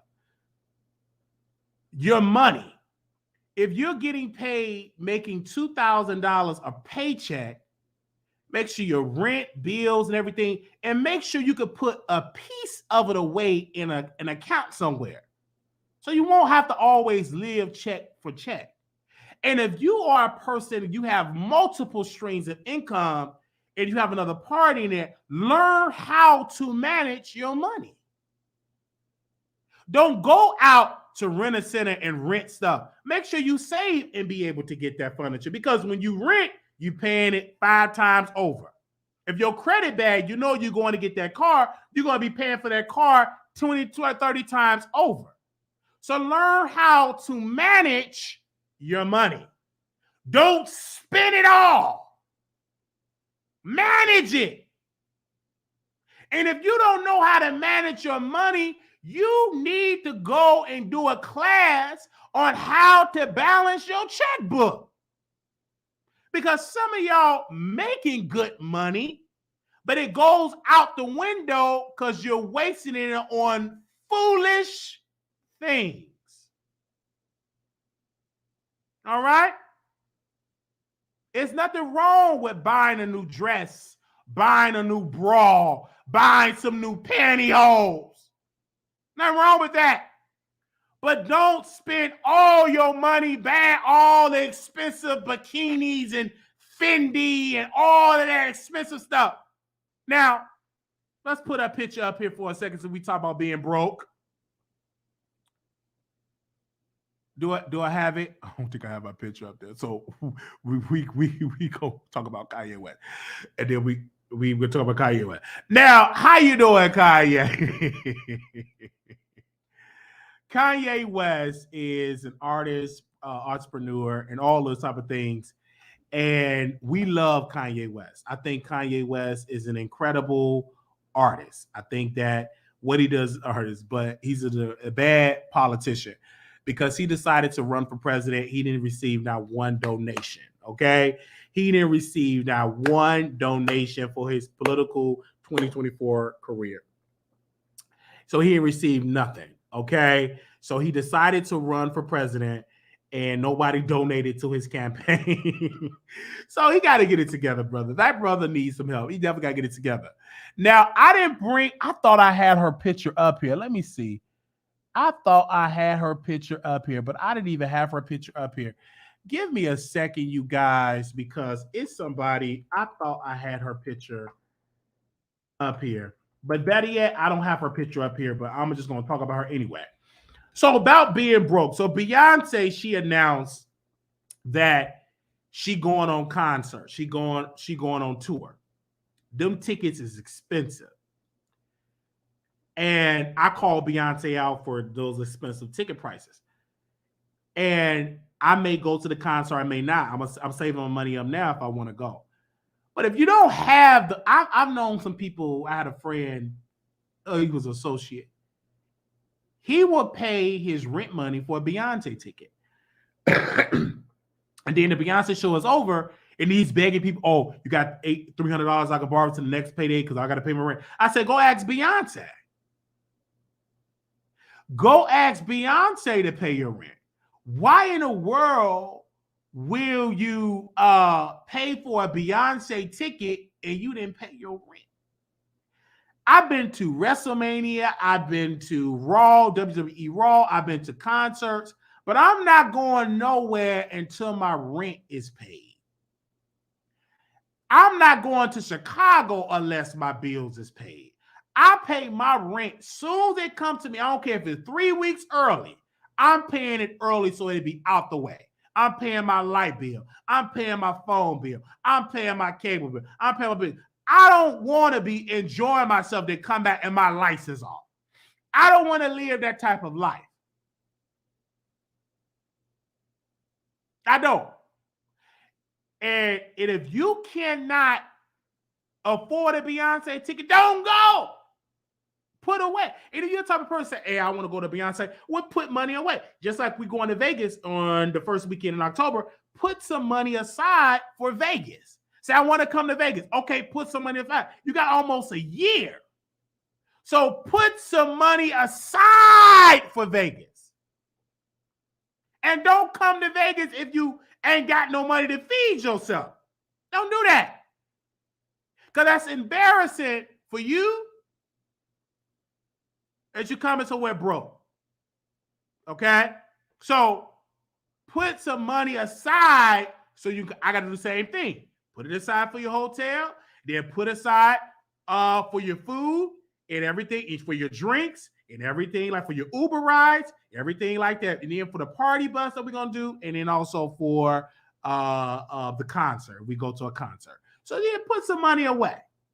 That's how you do it. All right? Because you got into October, and I want to see you there. So I don't wish I would have came. Why y'all didn't tell? We've been telling y'all for months to come to Vegas. Okay? All right? All right? But take care of home first, and then go out and enjoy your time. All right. So we're going to go to the next topic here. I just had this. You have to prioritize your stuff right then and there. Okay? Hold on. He said it's hold on. He said it's cap. Hold on. He said it's cap. Give me a second.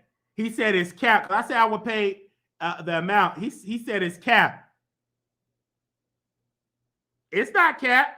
Dario don't know me. He gave an amount. I said we would pay $2,500 to host the reunion.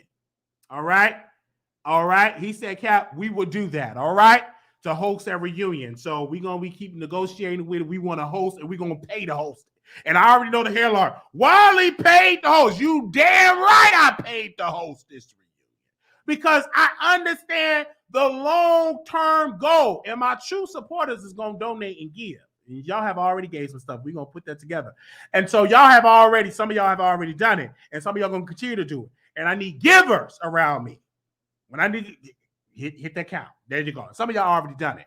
With readings and other type of stuff. And it's all about the exposure. All right. D vlogs. I know I got you for about a couple of $100. I already know you're gonna be doing that. I already know. I know today is the first of the month. I get that, but it's a whole lot of time. So when you get the money, you go out and do all that type of stuff. Okay. All right. So there you go, so very much. There you go, so very much for that. I love that. Put it in there. All right. Because I know you're gonna give. All right. Okay. Yes. That's what I'm talking about. Giving is good. All right. I love it. And so we want to host. It's all about the exposure. And it's something I can put on my resume because it's something else I want to do.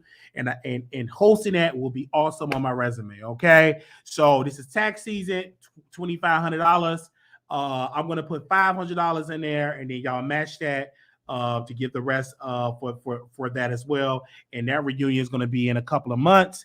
And I will let y'all know about the update on there. I have a couple of $100 from the Atlanta. I mean, when we was going to go to LA, I still have that. And so I'll match that as well with that as well. So we would give y'all that final amount. And a couple of y'all wanted me to do readings. We already did that. So that they come in there. So once I get the final tally, I will let y'all know that amount that we need to host that reunion show. Because I know y'all going to do it. Amen. Y'all going to do it. Amen. Y'all is going to do it. Okay.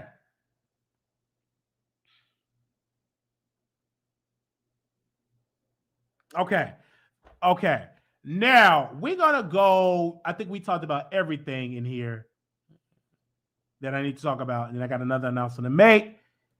Let's talk about Robyn. Now, you guys, I got my notes here, and I am a huge fan of the Real Housewives of Potomac.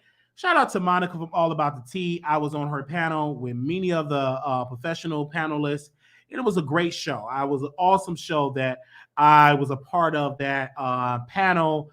We were covering the Real Housewives of Potomac. Now, I want to tell you, with her and Giselle and Robyn, they definitely got this podcast, the Reasonable Shady podcast. And I want to tell you this, that it is true that Juan did cheat on Robyn. And let's be clear, Monica have always said this for years, that Juan, Robyn's, AKA baby daddy, have been cheating on her. And when you go back to it, I'm talking about Juan and Robyn, they're definitely, many people have criticized them of being roommates, but they are. And the reason why he will not leave and live with his girlfriend, the blonde-headed chick that he's with, is because it's the bag to protect. So, of course, he's going to live up to this image that me and Robyn is still married, that we are still a happy house. We got sons. And the reason why he don't want to do that, he don't want to miss out or have Robyn being fired from the Real Housewives of Potomac, making almost $1 million per season, and also in endorsement deals and also the podcast. Okay, all that revenue that's coming on. Okay, because you already know Robyn is extremely boring. Like, she's extremely boring. She don't have that much going on. If you all remember back in season 5, during the pandemic, she was depressed.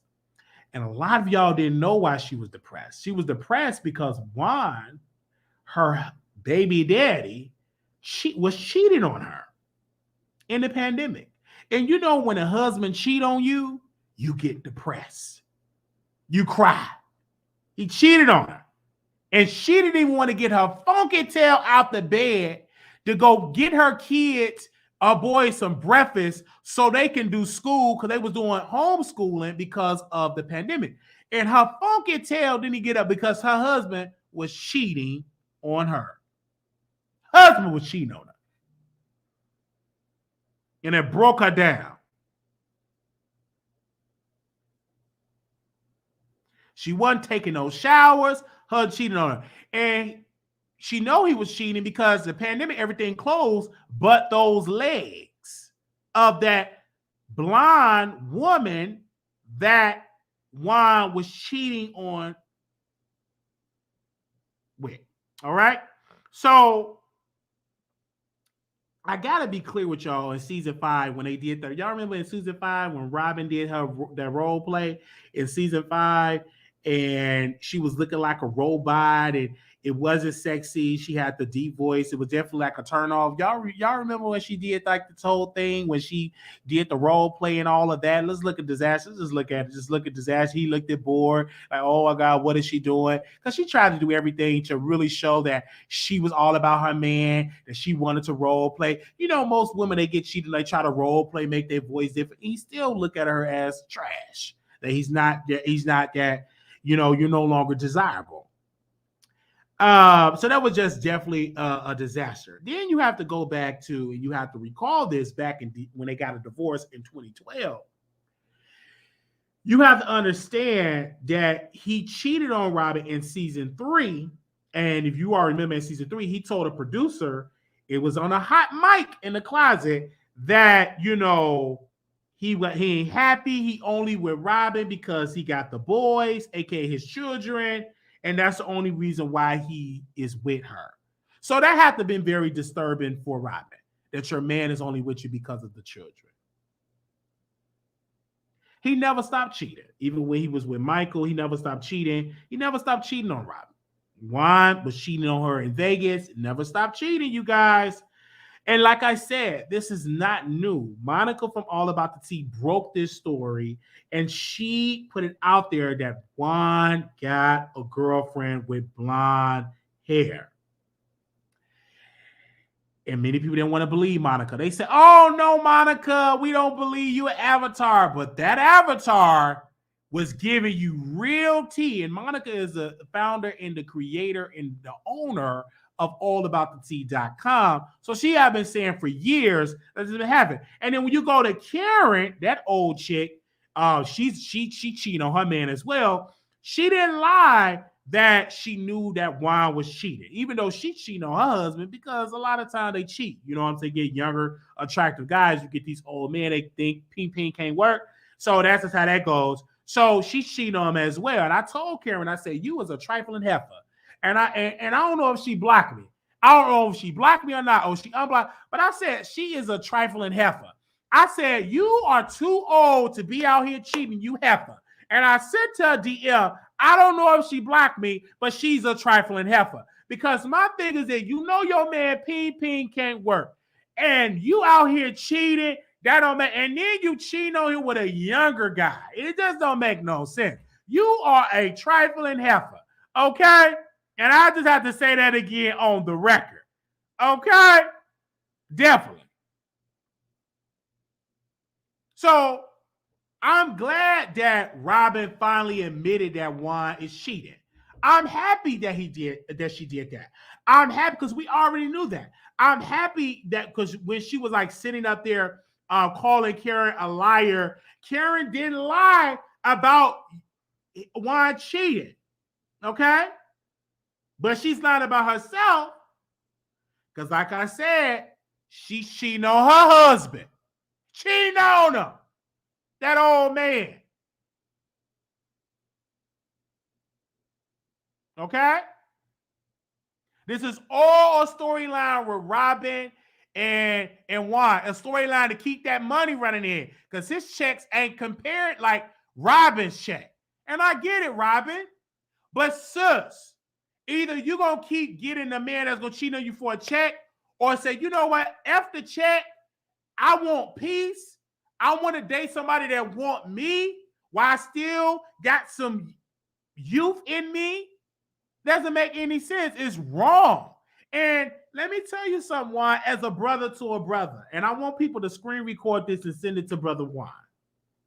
Stop wasting Robyn's time and you want to cheat on her. Wipe her up, be a good husband, or end the relationship. Because it's wrong that you dogging out your son's mother by cheating on her.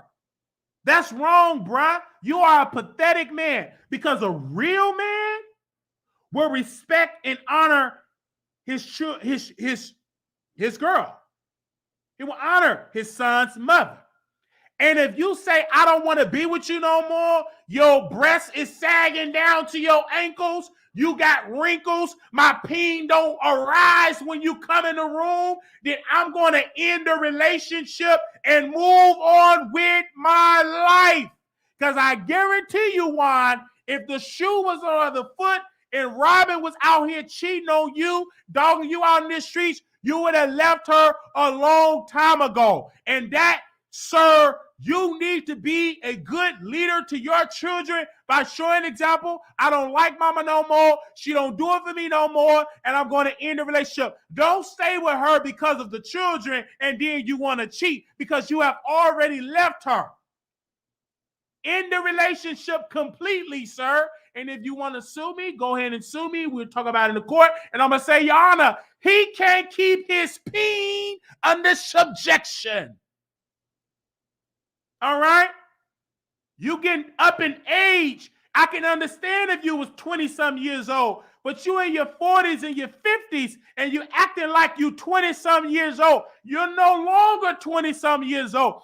In the Bible, it said, when I was a child, I spake as a child, I understood as a child, but when I became a man, I put away childish things. When you get to a certain age, you start developing gray hair. You're supposed to develop knowledge and wisdom. You don't supposed to continue to sow your warrior oats, and you have a whole family out there. That's wrong, and that's pathetic.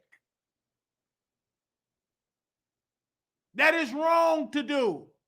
That ain't right. That ain't cool. Okay? That ain't cool to string along a woman and knowing she want to marry you, but you don't want to marry her, but you just stay connected with her and got her pregnant and all of this, and now you want to move on and live your happy life. Well, you should have did that and didn't even bother me in the first place if you knew you couldn't stay with me only. And a lot of women, black, white, Chinese, whatever race, they're tired of dealing with no good, trifling men. It's wrong to do. I've seen many women that get into these marriages. For those that do get married, they wasted years and their husband just cheated on them for the majority of the marriage. That's not living life. And women, don't bring down your self-esteem just to have a man and you allow him just to cheat on you all day long. No, have some type of a standard. Have some type of a standard that say, baby, if you want to be with me, you got to be with me only. Now, if we have an open relationship, then we have that open relationship type of conversation. But if you know we're not having an open relationship, I'm always about you being faithful to me, I'm being faithful to you, being faithful all around, then be faithful. But don't come around here befriending me, loving me, and then dump me or sleep with all type of people around me. No, that ain't cool. That ain't cool like that. Okay? All right? That ain't cool. That ain't cool. So I enjoyed the podcast. I love the podcast. I'm gonna listen to it more. And shout out to Carlos King. He said these stories aren't. Carlos, have a seat, sir. You are a pathetic man. And let me tell you why, Carlos. If I see you out, I'm gonna come to you, brother, as a man. And just because you take stuff up your rectum, that does not. You still a man. And the way how you stole from Candy and try to steal the life rights of the Escape movie, you are pathetic. You are a snake, and you black, but you still a black snake. And if I see you out in person, I'm gonna pull you to a side and say, brother, get your ish together. Because you get on that podcast, you want to talk about other franchise, but then you took your black behind and got on the phone with Candy and got in her ear and tried to steal her rights. And see, I'm gonna call you out. I don't care that you got all this popularity and all that type of crap. You did a crap move, sir. And I don't care if you take 12-inch up your rectum. That does not negate the fact what you did, sir, was trash. Okay? It was pathetic. And you sit on your podcast like you got it all together. And you don't even pay your people fairly. So, I just had to say that. Now, I may miss out on an opportunity with Carlos, and that's okay. I'm just able to give my side of the story. Now, we're going to open up the phone lines, okay?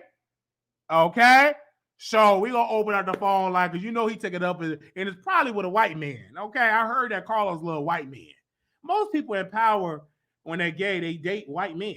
It is because a lot of them date their oppressor to show everybody, oh my gosh, I got me a white man. I got me a white man. Most of them do that. Don Lemon, most of other guy that I just read his book. He did a show. He got him a white man. Most of them do that. I got me a white man. Look, I'm with Master. I'm so happy. I'm so happy. I'm black, but I got me a white man. They ain't got nothing in common. They just they dated black all their life. As soon as they get successful, I got me a white man. Oh, I'm so happy. I'm so happy. Oh, I'm with Master. You know, they get there. That's what they do. They get them a white man. All their life they date black, and number black. Okay, and then they get successful and they date them a white man. They do that. I see them do it. Okay, and it's be so noticeable. Okay. And Don Lemon got up there crying with Tyree mother and got you a whole white man at home and don't even talk about race. Anyway, okay. We're gonna open up the phone lines really quickly, okay? All right. RuPaul, white man. All of them, they definitely got white man. And RuPaul, mostly white people watch that RuPaul Drag Race. Many black people don't watch that. That's so whitewash. You know, that's just how that goes. Most it's whitewash with RuPaul. I don't even watch that crap. I don't talk like that. That ain't my cup of tea. It's just so whitewash. Most white people watch that. Oh my God, look at these black queers. And the same black queers you watch, you don't even want them in your neighborhood. The same black queers you watch, you don't even want them to party with. The same black queers you watch, you don't even want them to have your pride. You call it white pride. And these same black queers have to call it black pride. And you don't even want to be around these same type of corporations and all that, but you get entertained by the black drag queens, okay? But in reality, it's a lot of races with a lot of the white gay community, all right? They don't see it for the black gays. At the end of the day, you are still a white man. You still have that white privilege, and they let it be known all the time. Okay? All right? I don't watch RuPaul. I don't watch that show. I don't even watch that show and stuff like that. I don't watch RuPaul Drag Race. That ain't. I'm not that type of person in the LGBT community. I don't like no RuPaul Drag Race. I don't like. I like the Pose. Was it Pose or Pose? I like that. Even though they had a ballroom like type of backdrop, but I love some of the storylines. I'm not a ballroom type of girl. You don't see me cat. I don't do all that voguing. I don't do. I go and watch, but I'm not paying to go watch because I'm not a fan. I'm gonna do it now because I'm networking my show, but you're not gonna see me cat.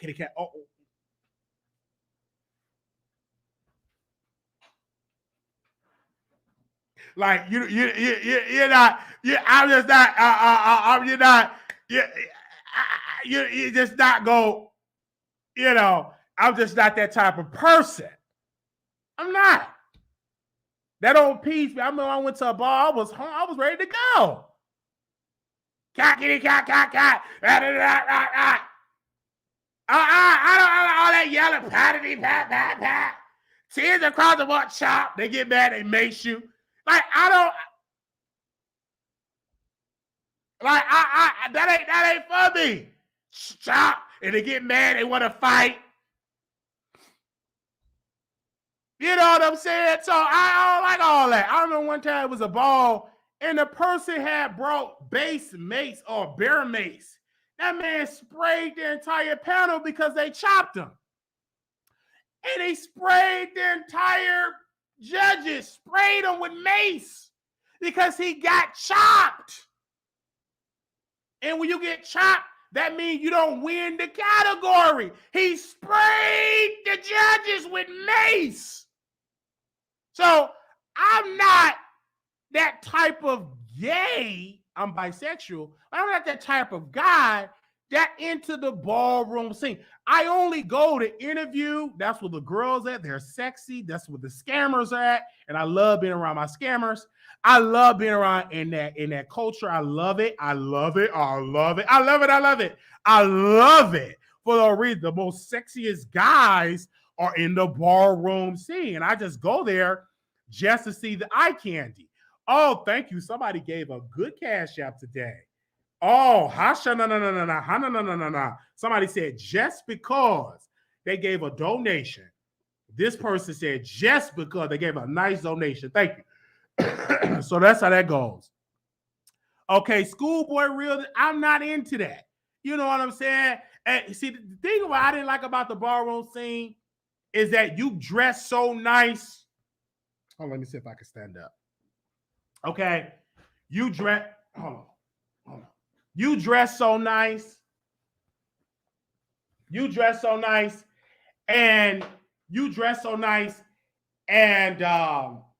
the ball gets shut down. You paying $50, $60 to get in. You buy all these outfits. Your house is good to go, and the ball gets shut down. Like, that's such a waste. You up in there getting ready, walking sex siren. You know what I'm saying? Vogue, and the ball gets shut down because it's a fight. Because somebody in the house, they pissed that they people didn't win, so they're going to shut it down. Or the promoters don't got enough money to fund the category, so they create some type of thing. Or it's a fire marshal said we got to shut it down because they ain't got enough money to pay the people, and so they create a lie and shut it down. So that's just how that goes, you know? So you got to be careful with the balls and stuff like that. Again, I go because the girls are there. It's a good networking to go. Like I said, it's definitely go. And so it's definitely going to be some fighting. And so if they have a ball, I would definitely go. Give me a second. Okay. Wow. Okay. Yes, come here. Let me 1 second. Let me see if I can call somebody in the ballroom scene. Let me see.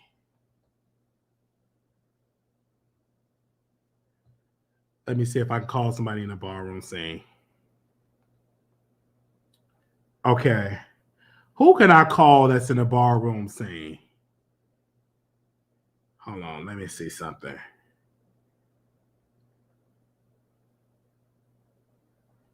Okay, I'm trying to find somebody to call that's in the ballroom scene. But yeah, I'll go. But like I said, I'm not a big fan of the ballroom scene. But thank y'all so very much. Now we got a couple announcements to make. I just had to come on here. I'm gonna take the number down for a second because we have been nominated for an award. Okay, we have been nominated for an award, and I appreciate that. Well, I'm Christopher. Yes, I see that. We have been nominated for an award, and so I want to take y'all to if it let me go on the website because I've already voted for myself. I did, and it's only for United States only. I'm so upset about that because I have a huge fan base I have a huge fan base internationally, and so I don't like it that the fans from my international side can't vote for me. Yeah, the fans cannot vote for me on the international side. Yeah, give me a second. The fans can't vote for me on the international side because it's only US based only. Okay. All right. So I wanted to show. Oh, okay, I can't because I've already voted. Okay. Okay. So you go on the web. Let me post the website so y'all can vote. Okay. I'm gonna post the website right now and give y'all enough time to vote. All right. Okay. So I ain't worried about the picture. Y'all need to vote for me. Okay. All right. I sent in a picture. I could have sent them a better one. All right. So give me a second. I'm gonna send y'all the website to vote. Okay. All right. You have to vote for every category, even if you don't know the people. You have to vote for every category. You have to vote for every category because that's every single category you have to vote.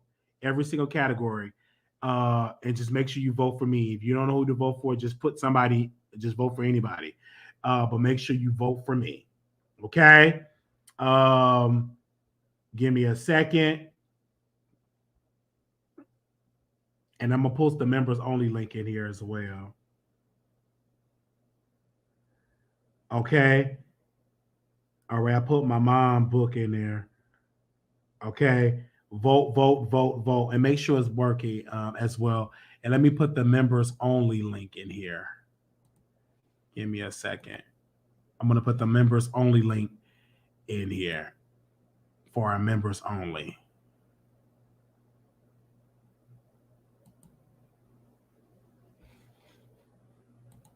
Okay.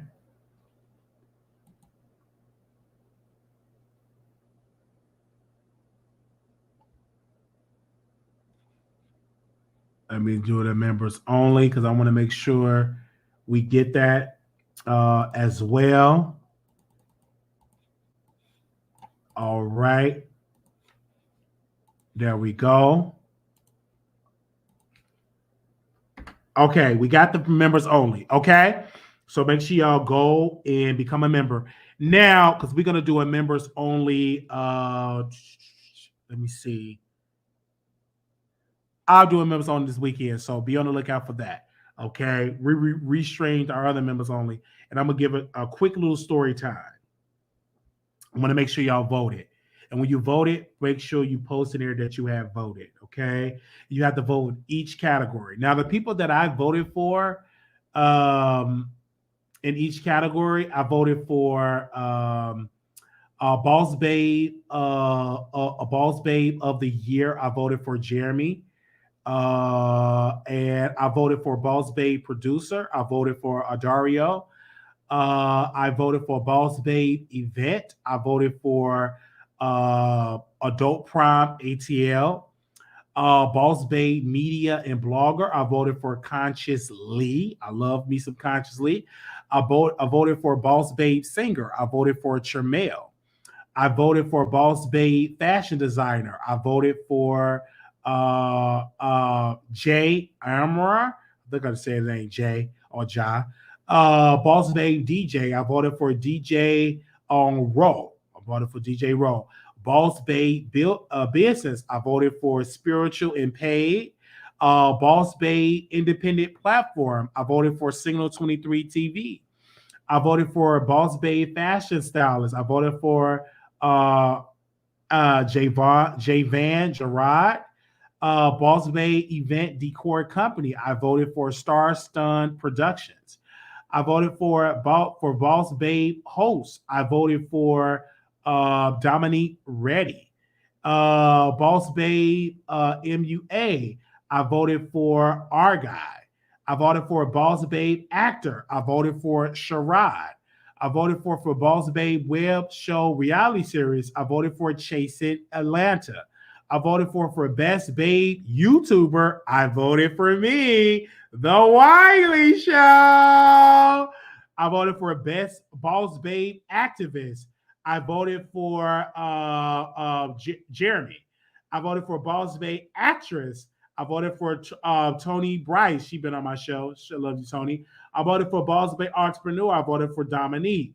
I voted for Boss Babe Podcast. I voted for none other than The Prelude.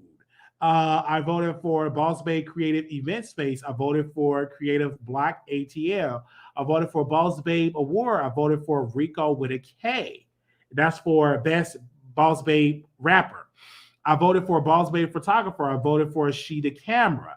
I voted for Boss Babe Production Company. I voted for Chase Your Reality. Boss Babe PR. I voted for Kelly J. Boss Babe Vendor. I voted for Lit with Lloyd. Boss Babe Comedian. I voted for KO the Entertainer. I voted for Boss Babe Performance. I voted for Rico with a K. Boss Babe Influencer. I voted for Erica. Boss Babe Chef. I voted for Chef Lee. Boss Babe Hairstylist. I voted for Hair Physician. Boss Babe Social Group. I voted for Doe affiliated Boss Babe Bakery. I voted for Cake by Patty. Okay. So that's those are the people that I voted for on the Boss Babe show. Okay. Those are the people that I voted for. Okay. Those are the people. All right. And I made sure people voted for me for YouTuber of the Year. And that's what we do. Vote for us on the YouTuber of the Year. That's what we do. And I think he's single. So I definitely vote. Oh, no. I got to vote for because he's single. I love voting for him. One day that's going to be me. Okay. So I've already voted. I got to tell my mom to vote for me as well.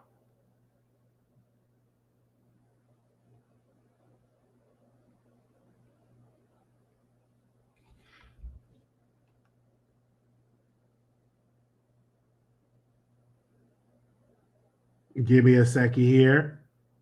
All right.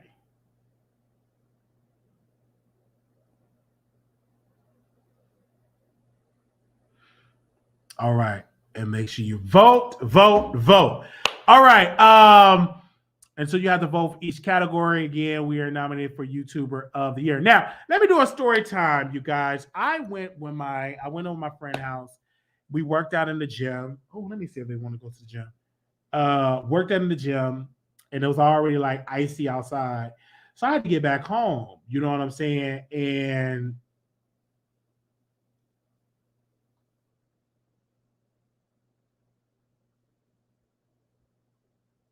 yeah, okay. I need to get home. So I called the Uber driver come pick me up. We talking, I should move in these apartments. How is it with credit? I say you should apply here. They real good, blah, blah, blah. All that type of stuff is good. So I get to the get home, and I'm trying to it's slippery. So I go in my house, take a shower, get myself together. I get a Jack notification. Bing on Jack. I'm like, who is hitting me up? And he had hit me up on Jack. Let me see something. Give me a second. He had hit me up on Jack. I want to make sure I can read that message.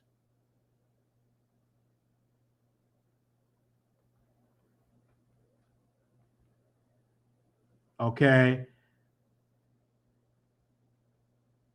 Give me a second. I want to make sure I read the message right. Okay. So where is he at? Now, which one was he? Because all these people look the same. Okay, let me scroll all the way up. Now, I reached out to him on December 2nd, nothing. So on January the 31st, he said, "What's up?" I was like, "Okay." I said, "I'm about to watch a movie." And he said, "I feel you. It's cold AF." And I said, "Actually, I like this weather." This is me. "Actually, I like this weather compared to my hometown, Chicago." And he was like, "I know. You told me a few minutes ago," laughing emoji. And I'm like, "Ish. Did I?" LOL, you must have 2 pages. Because I'm like, well, you must have 2 pages. Like, I thought, like, I'm assuming that I said this on another page. He said, "No, I just dropped you off, LOL." And I said, laughing emojis. And I'm like, yeah. I'm like, oh, like, small world, ain't it? I was like, yeah, it is. And I said, you still out driving? He's like, heck no. Okay. All right. I can't get into the other conversation. That's private. But I'm like, what in the world is going on? Oh, man. So, I posted the whole catfish story on there. And T.S. Madison and Armand Wiggins reached out to this guy for an interview. I couldn't believe it. To this day, I was having a dream. I said, wow, T.S. Madison and Armand reached out to this person. Yeah, he dropped me off in an Uber. He was Uber driver. He was on Jack. I didn't even know he was LGBT. Because in my mind, I wasn't even on that. Wasn't even thinking about it. I'm thinking about how can I get across this ice to my apartment. So, yeah. So, to the catfish story, you guys, I was at the club. I went out to Marty's, minding my own business, buying drinks. And I see this female walk across to me, and I'm like, "Oh, she's beautiful." And I just went my room. My friend, he left his phone in the car, and so he had to get my phone to get the Lyft driver to come back. So I'm waiting on him. I'm just getting Hennessy, just drinking my Hennessy. And we go outside. We drink some more. I buy some more drinks. I meet different cast member, Robert, my other guy, Trey, and other people, Jay, and everybody I'm meeting. So we leave. I go to the Waffle House. My friend, he goes back to his house. I just eat the Waffle House by myself, eating. And then I go home, take a shower, lotion my body up, watching House of Cards. I get a bing on Jack. And I'm like, what? And I didn't even recognize him. I'm like, oh, you look for, he said, hey, he said, smile. And I'm like, oh, he must be want some. And I said, I don't know you. Let me see if I can read those messages. I'm not going to give his name right at this moment. I'm going to read the message. Okay. Give me a second. Let me see if I can find it. Because we live. We are alive, and I'm happy to be alive with you guys. So excited to see you all in here. So he said, smile. And he said, smile. And I said, what's up? And he said, you was the guy that catfished me. I'm like, oh. And I said, I apologize to him, for, what I'm saying, for catfishing him. I greatly apologize for that. So we have this in-depth conversation about, catfishing. And so on Jack, you can video chat somebody on Jack. So I video call him and we talking. And he said, Madison wanted to interview me about it. And Armand Wiggins wanted to interview. I'm like, oh, wow. So he told their name and I said, send me your address. So he sent me his address. So mind you, I'm streaming on my radio show. And they hearing this stuff in the middle of the night. And so I get in the car. I said, I got to go grocery shopping because it's the weather going to be acting up. So I can go grocery shopping if he pay it. If he's not going to show up, then I'm going to just go to grocery shopping. So he gave me the address, went to his apartment, beautiful apartment. He was butt naked, and we did what we did. And it took me 4 years later to finally able to get it in, and it was amazing. All right, I made sure that we did had an amazing session. And I stayed, I went to sleep, woke up, went grocery shopping, took me a shower and everything. I felt really, really good. And that would have never happened if I never would have went out in the club. But I went out and I saw him. I didn't know it was him because he was in women's clothing, and it was amazing. It really was amazing. And so, now I said, wow, it was amazing. And, I didn't need the catfish because I have a swagger. And so, why did you catfish, Wiley? Well, that's a good question. I catfish because I love doing it. It was addictive. It was use other people's pictures and everything like that. Insecurity issues and all of that. Yeah. But it went from that. I just love being another character. It was just so funny. It was everything. It was great. It was pretending to be somebody else. I loved it. I've catfished over 90 to maybe 100 people. Yeah.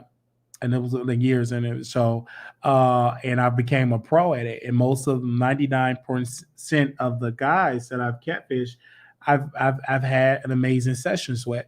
It was only one, and that particular person now was at 100% success rate because we definitely had a session with him a couple of days ago. So it's 100% a success rate that I have run, and I love that. I don't regret it. It was great. It was my ping pick and everything. It was just somebody's face pick. And we spoke since then, and we text, and we're good. I've texted other people that I've catfished and I'm friends with and good and awesome with. I have recently just had a guy on my show that I've catfished, and we're good friends now. So that's just how it is. And so it was an amazing session. And we may do it again, but the weather has been acting up. But we may do it again. But I'm just quite interesting that Armand and T.S. Madison reached out to that brother for an interview because he did T.S. Madison makeup. So Madison called him, "Hey girl, let's what Wiley do catfish you? Let's talk about." She wanted to bring him on the show to talk about it. And then Armand Wiggins recording live from a secret location. He wanted to bring him on for an interview. Mm-hmm. And he did interviews with people, and the same guy y'all did interviews, he got it in. And I made sure I gave him the best that the Wiley Show can offer. I made sure I gave him the best, every inch, every lick, every kiss. I made sure to leave an everlasting impression. All right? I made sure of that. Hit that nipple. I was excited because he was playing hard to get. I said, once you give me the address, I'm Gucci. We got this. All right. I was happy and excited and everything. So that's just how that goes. And so he reached out to me. I said, okay. Oh, you reached out to me? Okay, we about to get it in, bruh. And we got it in. I'm like, he got it in, and it was amazing. And it was great. And a lot of my fans got a front row seat in it. And so, it was great, and I don't regret it. And he said, you're going to talk about this on your show. And he was right. I'm going to talk about it on my show because it's news. And so you're probably recording me right now. He knew me well. And he still slept with a blogger. And it was amazing. But Armand Wiggins wanted to interview him. Wow. This guy said he would never put me on his show, but he wanted to interview the guy that I catfish. Quite interesting. He said his name verbatim. He said Armand called him. He said T.S. Madison, heavy hitters, called about little old Wiley. Go interview him now and ask him how good was Wiley in the bedroom. Because you can't deny I have witnesses. We recorded it all. We know we recorded video recording. Well, we did record some parts of it. All right. It was amazing. All right. Is he going to talk about on this show? Is T.S. Madison going to bring him down in the basement for Queen Supreme Court and all those type of things? Is that going to be part 95 in Surviving Wiley? I don't know. Yeah, radio silence. Armand haven't been the same since he took pictures with alleged pedo, took pictures with an alleged pedo. He haven't been the same since. He got that alleged pedo stench on him. So he haven't been the same. He haven't really went live. He haven't really broke no stories. He took that picture with that alleged pedo and he started acting secretive, started reading cards. He can't even get his thoughts together. After he took that picture, he regretted. So that's what his mind said. He do all the way to. So now he's trying to go through a spiritual detox and talking to them cards and stuff. But won't do no reading on Larry Reed. Won't do no reading on Brother Larry. Yeah. Okay? Won't do no reading on Brother Larry and address them rumors. He stopped dressing it. And then Brother Sean was addressing the rumors. And he stopped dressing it because Armand Wiggins gave him a shout out. That brother stopped doing reviews. So I know his daughter's going to end up being a little weaklings when they grow up because they daddy ain't got a backbone. And them girls got to be adopted. They definitely don't look like they daddy Sean. I look at them girls, I say, y'all adopted. Yeah, that mama, y'all mama, a hoe. She gave it. She gave that yoni to somebody else. Them ain't it. That ain't y'all daddy. Y'all like that. He stopped reporting on it. Armand gave him a shout out. He shut down his whole commentary. Mm-hmm. Brother Michael, all he would talk about, we exposed him. He did a live. Michael got dumped by Armand. Then he went live. Didn't even watch his content. Michael. Yeah. Gave that man one shout out because he needed Sean as an ally. He said, shout out to Sean. I love his content. Shout out to Sean. Because he wanted Sean to stop doing commentaries on Larry because Sean was criticizing Brother Larry. And in our mind, shout out to Sean. Give him a shout out. But a couple of months ago, he said, Sean ain't my friend. I ain't got no friend. He ain't my friend. Mm-hmm. But Sean was using that massive platform criticizing Brother Larry. And he said, shout out to Sean. That's what he did. That's what he said. And then now we growing. And then now our mind taking my comments off my page and posting it on his Twitter. Because him and his boyfriend, all they do is sit and eat ice cream and drink liquor and watch the Wiley Show. We offer them entertainment. And when it's something that's being said that when something is being said, they got to post about what we're saying. Because Armand thought him posting comments of people that's watching my show that it's going to turn the public against me. Okay? It didn't happen. All right? It didn't happen. And we're doing a live about the female raps. We got that live coming next week. We're going to be breaking down about Ice Spice, about what she needs to do better. We're going to be talking about Erica Banks. We're going to talk about all the female rappers. We're researching them now. We're going to be tackling that next week. We've been on Larry Reed because he's been a hot topic. So that's going to die out next week because Tasha going to pretty much be done with it. And then we're going to call the police department and we're going to apply pressure on that.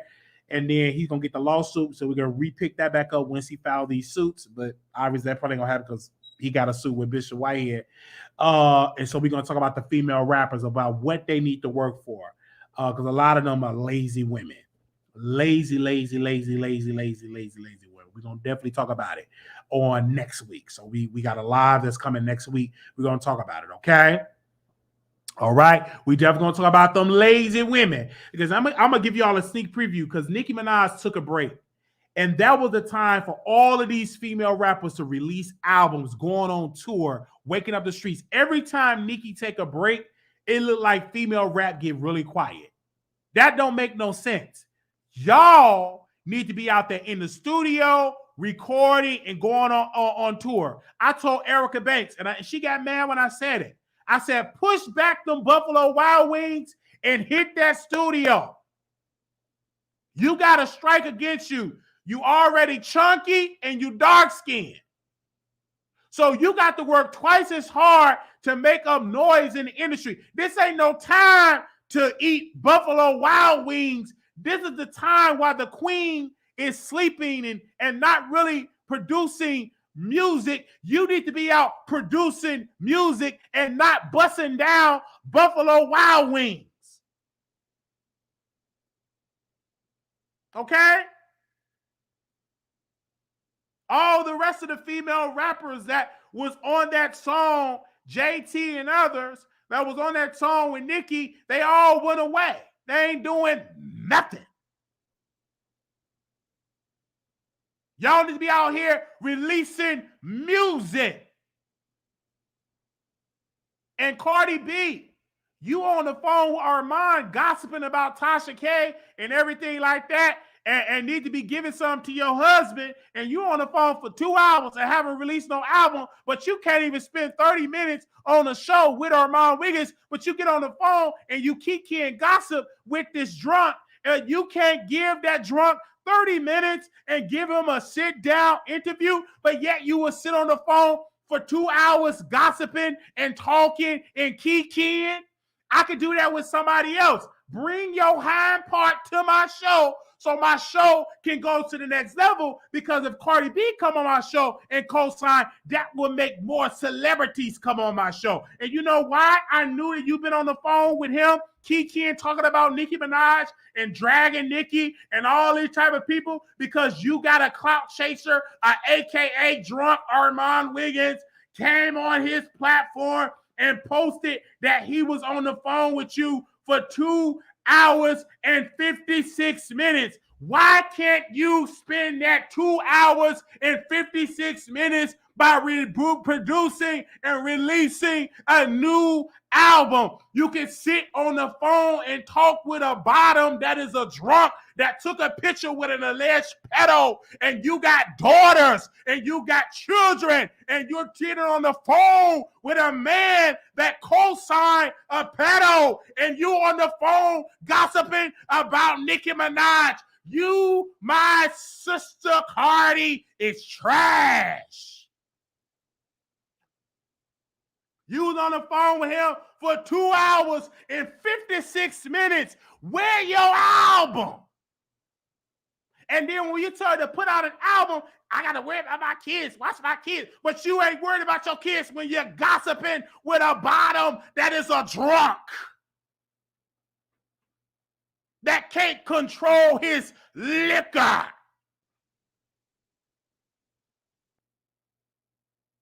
And you get on the phone with him for 3 hours, but won't come on that man's show. And when you came on his Twitter space, and when he posted the recording, and when you said, I'm only talking to Armand, I'm only talking to Armand, I'm only talking to Armand, I'm only talking to Armand, I'm only talking to Armand. He played that recording on his show, and you told him allegedly to stop playing it.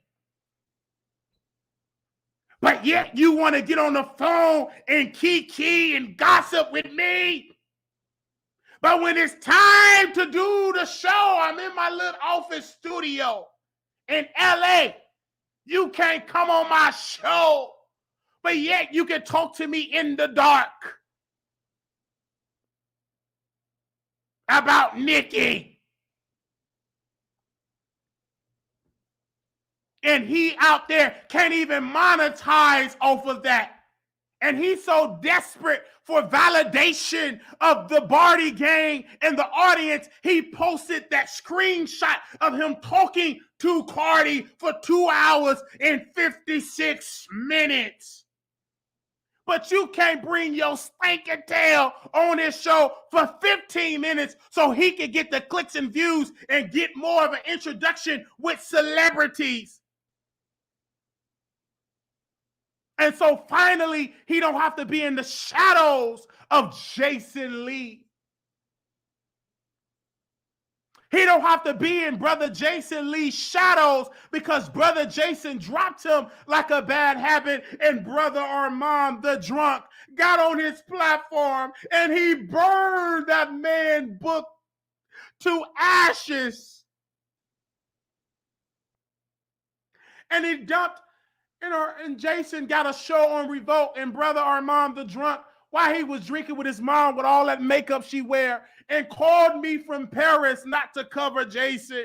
And that same brother got on his platform in that studio with them HD, crystal HD cameras, and he covered the same man, Jason Lee, and he told me he ain't gonna cover him because he's boring and trash. But he recanted that stance because we got the clicks and views and it was going viral, and he decided to get on the Jason Lee train. and criticized Jason, said he didn't ask the question. Cardi need another interview. But you said you don't care if Cardi don't come on your show. You said all these things, but you were angry and mad. And then he posted a sleep emoji on his Twitter, got dragged, and deleted the emoji. Because the same man that he was around is getting wins on type of wins, people that he can only imagine of interviewing in his dreams as he sleep away the Hennessy and mix with the ginger beer. He can only imagine sitting on the stage interviewing these people. And then when he had the perfect opportunity interviewing somebody like Milagro, he got drunk. And used that Milagro Graham's interview to bash Nicki for not allowing him on Queen's Court.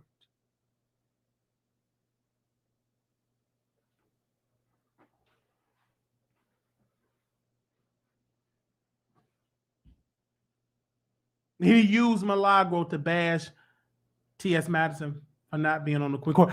And Milagro, in her most intelligent, wise, beautiful way, she said, I'm not entitled to be around Nicki. I'm not entitled for that. And every time he told her that, Armand went on a whole entire series about how is it, because he spent thousands of dollars, that these celebrities must come on his show. Your friend was in your shadow. Brother Michael was in your shadow for years, Armand. Washed your dirty drawers, cooked you food when your face was half frozen, did all these things for you, and you still rarely went on this show to help that man get to 40,000 subscribers, 50,000, 60, 100,000. You used him in your beginning stages when you need to scam the audience to start a record company that you never started. And then when that brother started making moves with Jack Wright, getting clicks and views, and started making moves with Tasha, and started making moves with Brother Jason, you had to end that relationship because in your words, you said, quote, your friends are not friends with Jack Wright. Your friends are not friends with Tasha K. Your friends are not on YouTube. But you forget to neglect the fact that that person was your friend. You talked about him constantly, but you were mad because your friend started to do things to look out for his best interest. And then you dropped Brother Michael. Yes. And you didn't like that Brother Michael was associated with Nick at Night. And so you had to drop him. The same friend when you had when you were broke, when that mama that you put on a platform when she got her new man didn't want you in a home because you like stuff up your rectum, and you had to go live with Brother Michael. And the same brother, when you made it living in a high rise where you can't actually help your friend become the next top leading YouTuber, you said, did nobody help me? Did nobody do this for me? You got to get it off on your own boots and all of that. I doing all that type of stuff. And then you dumped him. And now Brother Michael, all he got to do is talk about Brother Wiley.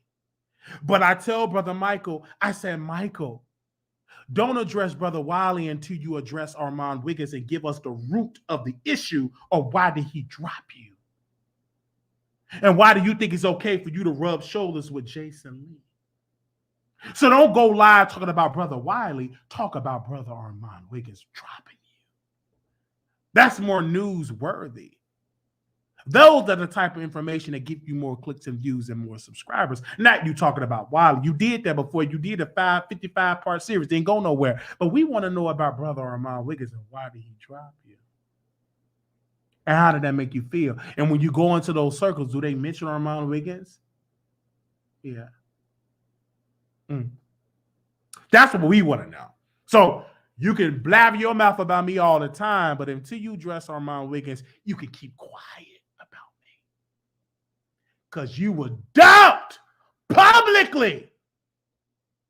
Dumped. So you address that, brother, before you address me. Dumped you like a bad habit. Replaced it you with Brother Sean.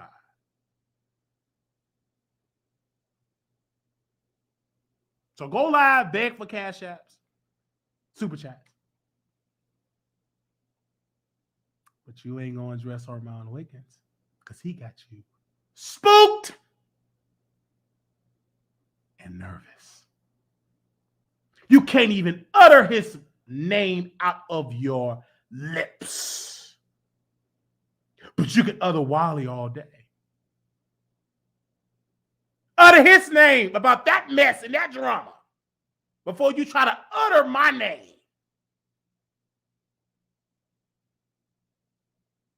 Can't even utter or can't even say it out your mouth. But you can utter, yeah, Wiley. You can just utter my name, utter his.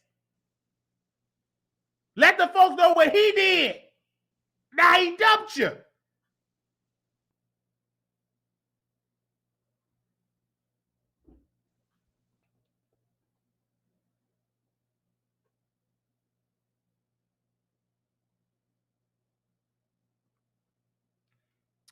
All right, I just had to say that, okay?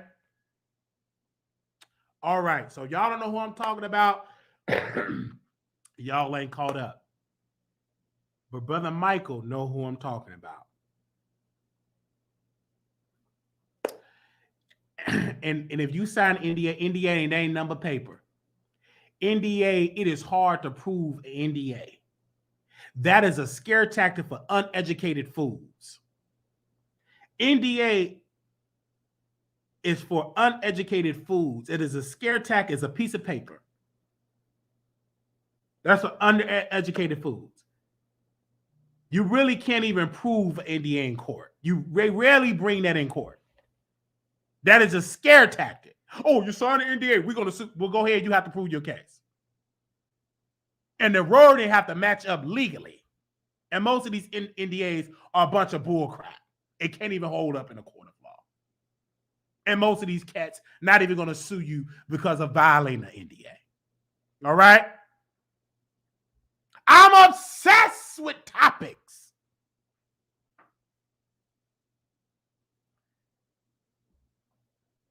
I'm obsessed with topics.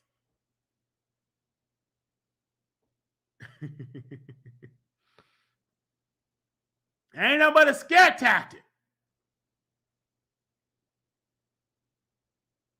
Now, Nicki Minaj. Do we have Nicki Minaj's picture here? Paul, wake up. Do we have Nicki Minaj's picture? I don't think we have Nicki. I think you deleted it. Yeah, you deleted it. Yeah, you deleted it. So what we'll do is we'll just bring Tasha K. We'll just bring her interviewing the accuser. But she was on the phone with Sister Nicki, gossiping, telling her all her business. And Tasha K know how to talk to women because she's a woman, she's married. Nicki must have shared some in-depth information to Tasha. And she must have slept on it while she was laying on her husband's chest. That's on the SO offenders list.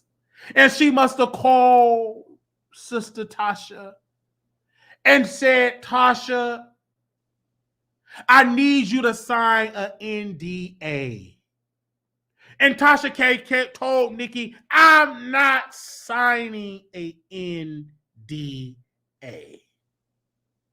So now Nicki, all she have to do, she have to spoon feed and cater to Tasha because she told Tasha K some damaging information that can embarrass her. And Tasha K got it registered in her TV studio safe. Any time that she need to use it, she can use that information at any time.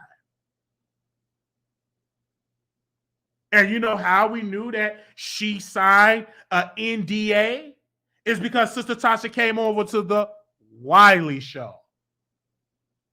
And she said, Wiley, Nicki Minaj wanted me to sign a NDA. That's what it was. Hello? Oh, you had called in for the show? Hi, this is Amy with American Senior. Oh, come on. That's Amy. Amy, what you calling me for? All right. So, what is on NDA? Yeah. Thank you. All right, you gone, Paul? Thank you. You have a good night. I'm good. You're good. You got the place cleaned. You let the cleaning people come in because I had a company coming over. Yeah, I got it clean. It's all clean. And so I had company come over. I had to get it deep clean. So I already talked about this. I'm going to talk about it again. So our mom went on his station here on the 23rd, I think on January the 23rd, some of that nature. I didn't see the episode because I've been so busy.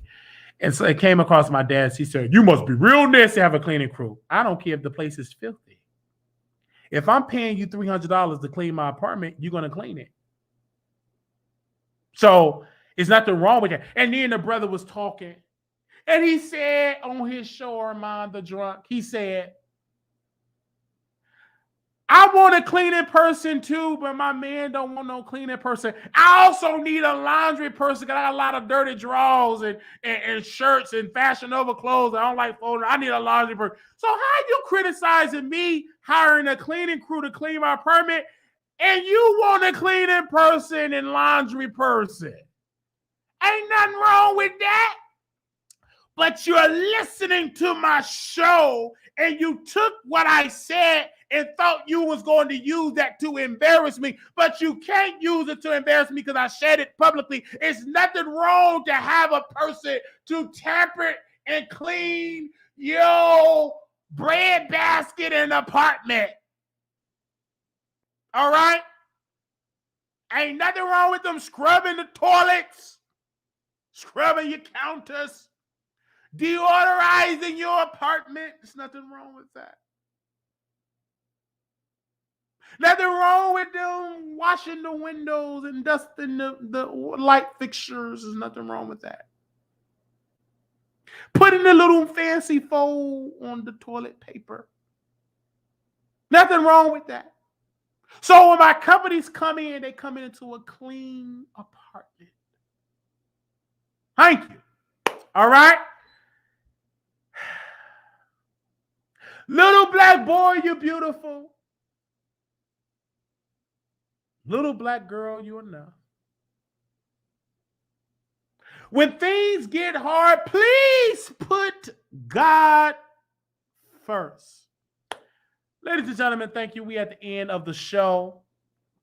Appreciate all the love and the support from each and every one of you, all the subscribers, all the moderators, all the executive producers, our members, our Patreon family. Thank you. We will be going live on Patreon next week. And I'll let you all be aware of that because we just be posting up on that. Thank you all so very much. I also want to give a special shout out to people buying t-shirts. We have a special going on. If you get $9 off of your order on Teespring. So if you want to contribute to that and say, hey, I want to go to Teespring and buy some shirts, please do that. Mm-hmm. Thank you, everybody that was giving on today, giving on the show. Thank you for your awesome support. And we got an awesome members only live. We got some more members only stuff coming as well. Thank you for those contributing by my mom's book. Make sure y'all go buy that stuff as well, her coloring books and stuff. Thank you all so very much. And so that's just how that goes. I appreciate all the love and the support from all over the country and also the world. Shout out to my UK audience. We're working on the UK stuff. Shout out to my UK audience. We're not doing an after show because I got to finish getting my house together. And we will resume our commentary later on the week. But shout out to all of my people. Thank you so very much for voting as well. Please, please vote, vote, vote, vote, vote. If you love me, you will vote for me if you live in the United States of America. Thank you so very much. All right. Little black boy, you're beautiful. Little black girl, you're enough when things get hard. Please put God first. Thank you. Please subscribe. Go to our Cash App, $ Marquise Wiley 28. Also, you can definitely come on again. We have the number if you want to text me any celebrity gossip stories, 972-674-9462. You're more than welcome to do so. If you want to be added to the text list, if we text you directly anytime we go live, Text Wiley, Wiley, to 888-534-4939. Text Wiley to 888-534-4939. You'll be notified anytime I go live. TikTok, Twitter, everything at Wiley Show. We got some videos on the TikTok. Make sure you'll show us some love. You can also donate to our P.O. Box. That's 701122, Dallas, Texas, 75370. If you're sending any items, somebody send me this shirt and I'll put it on free of cost. Thank you. If you got a shirt you want me to rock and give you some free promo, you could do it at the Wiley Show, P.O. Box 701122, Dallas, Texas, 75370. Okay. If you got any books that you want me to read, send it to that P.O. Box. Got some water you want me to have, send it to that P.O. Box as well. Thank you all so very much. Okay. All right, we got all that together, and also we got the Cash App $ Marquise Wiley to it. All the donations go right back into the platform. All right, we thank you all so very much for that. Any questions? Any questions? Happy Black History Month!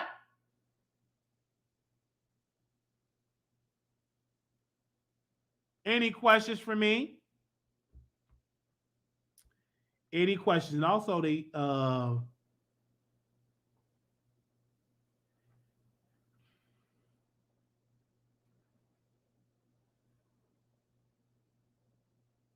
okay. Now, I want to say this with the whole Beyoncé. Beyoncé, that ain't her bodyguard. That's a clout chaser. These clout chasers get on TikTok and they do that to go viral. That's a clout chaser. Beyonce ain't on no drugs, clout chaser. He ain't got no videos. He ain't got no picture. He ain't got no clout. He just doing that to chase some clout and so they lying on Beyonce. She ain't on no drugs, all that type of stuff. He's just a clout chaser. Clout chaser. All right? That's all it is. Just like they had another person on there with Drake. She said she had sex with Drake and Drake did this and did that, took her phone, snatched her phone. Another clout chaser. And they get on there, they get on TikTok. And they get up there and they lie. Lied on TikTok, lied on Beyonce. All right? So no, she ain't on the drugs. She good and ready to go on tour.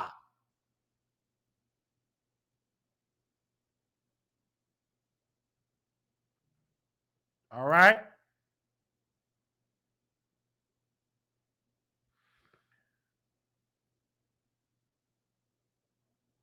Thank you. Also, I was going to show y'all my high school ID. Couldn't find it. All right. I found it when I was a teenager in high school. My Chicago military ID. I don't know when I'm coming back to DC, but I will let you know if I come back. All right. We will be in, okay, I got to tell you about Dallas. We'll be in Dallas, Dallas meet and greet. That's on February 11th. So that is next weekend, February 11th, 2023, 3 p.m. Central Standard Time. Also, we have, that would be that way. Okay, you a cloud chaser. Keep sending me the same stuff. All right, that would be that type of way. And then also we got a meet and greet in Vegas, October 6th through the 9th, 2023. Please email me for either one. Put it for Las Vegas meet and greet in the subject or the Dallas one, and you can do it. You can email me, and I'm gonna post the email address right there. Any questions about those meet and greets, you have to email me this email at WileyShowProductions@gmail.com. Okay. All right. We're definitely gonna have a good time. WileyShowProductions@gmail.com.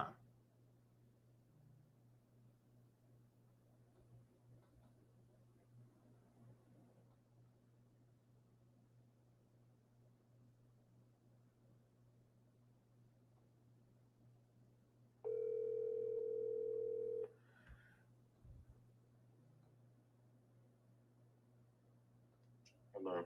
I thought we was working out. No, I'm probably going somewhere, but I don't know if I am. Oh, you said what? I was going somewhere, but now I don't know if I'm going. Oh, you going somewhere? Where you going? Where we going? Somebody else. Oh, somebody house. We in the hole. So we go out to the because you didn't call me about the gym. Oh, okay. So you was gonna go to somebody's house. Is it still slippery outside? It's alright. Oh, It's raining. so you want to go to the gym now since you're not going nowhere? Mm-hmm. Do you want me to come over? We can drink or something. If you will. We could drink or something. What we drinking? I'm about to go to the liquor store and get some Hennessy. Yeah. You don't want to drink? Okay. Sure. Okay. I see you there. Hold on. I'll text you when I'm on my way. All right. Okay. Hey, I'm live right now. Hey. What up? How you doing, brother? I'm blessed and highly favored in yourself. Oh, you was on 106.3. Are you excited? Yeah, I was. You know, it was decent. Like It they was- actually did an interview, so it wasn't even like Uh-huh. it worked out. It was real lit. That's good. 106.3. And so when you gonna come on the the Wiley Show .8? Because you did a whole radio show interview. Right, I just had to go fill it out, and I was super nervous. Like I knew I would be. Uh-huh. Now I know kind of like I can do you on Sunday. No. Okay. Sunday.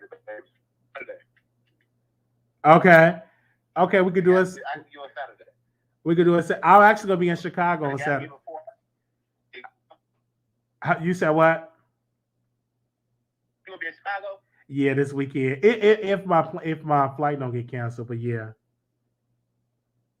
Okay. What you doing? Well, we should link up. Yeah, we definitely gonna link up. You in the hood, so I'm gonna have to bring my security guards. Oh, well, you know I got I got the gangsters on the block that know me, so you good with me. Okay, I'm like, I'm with my friend. Yeah. You know you do me. This ain't my last name. You good. You gonna have to say my real name though. You can't say Rico. Oh yeah, I got it. Okay. We live. We'll talk offline about your real name. You know my real name? No, I don't know your real name. Why I used to know you. You definitely know my real name because you called me by my real name. You just found out Rico. Oh, wait. I don't remember. Courtney. Oh yes. I can't wait to get you on the show. It's gonna be lit. It's gonna be lit. I already know. You live now?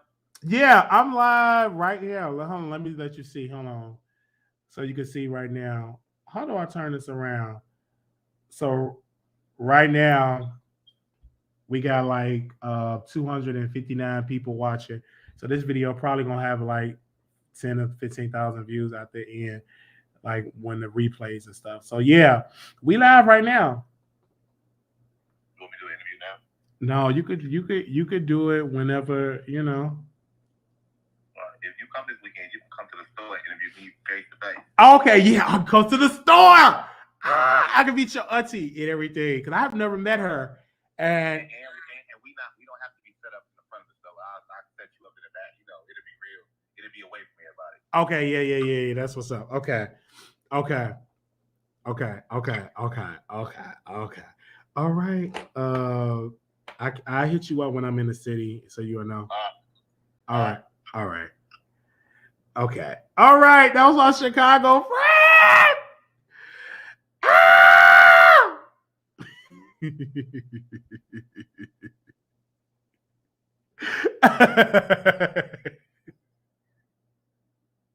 That is his name. Oh my God. Little black boy.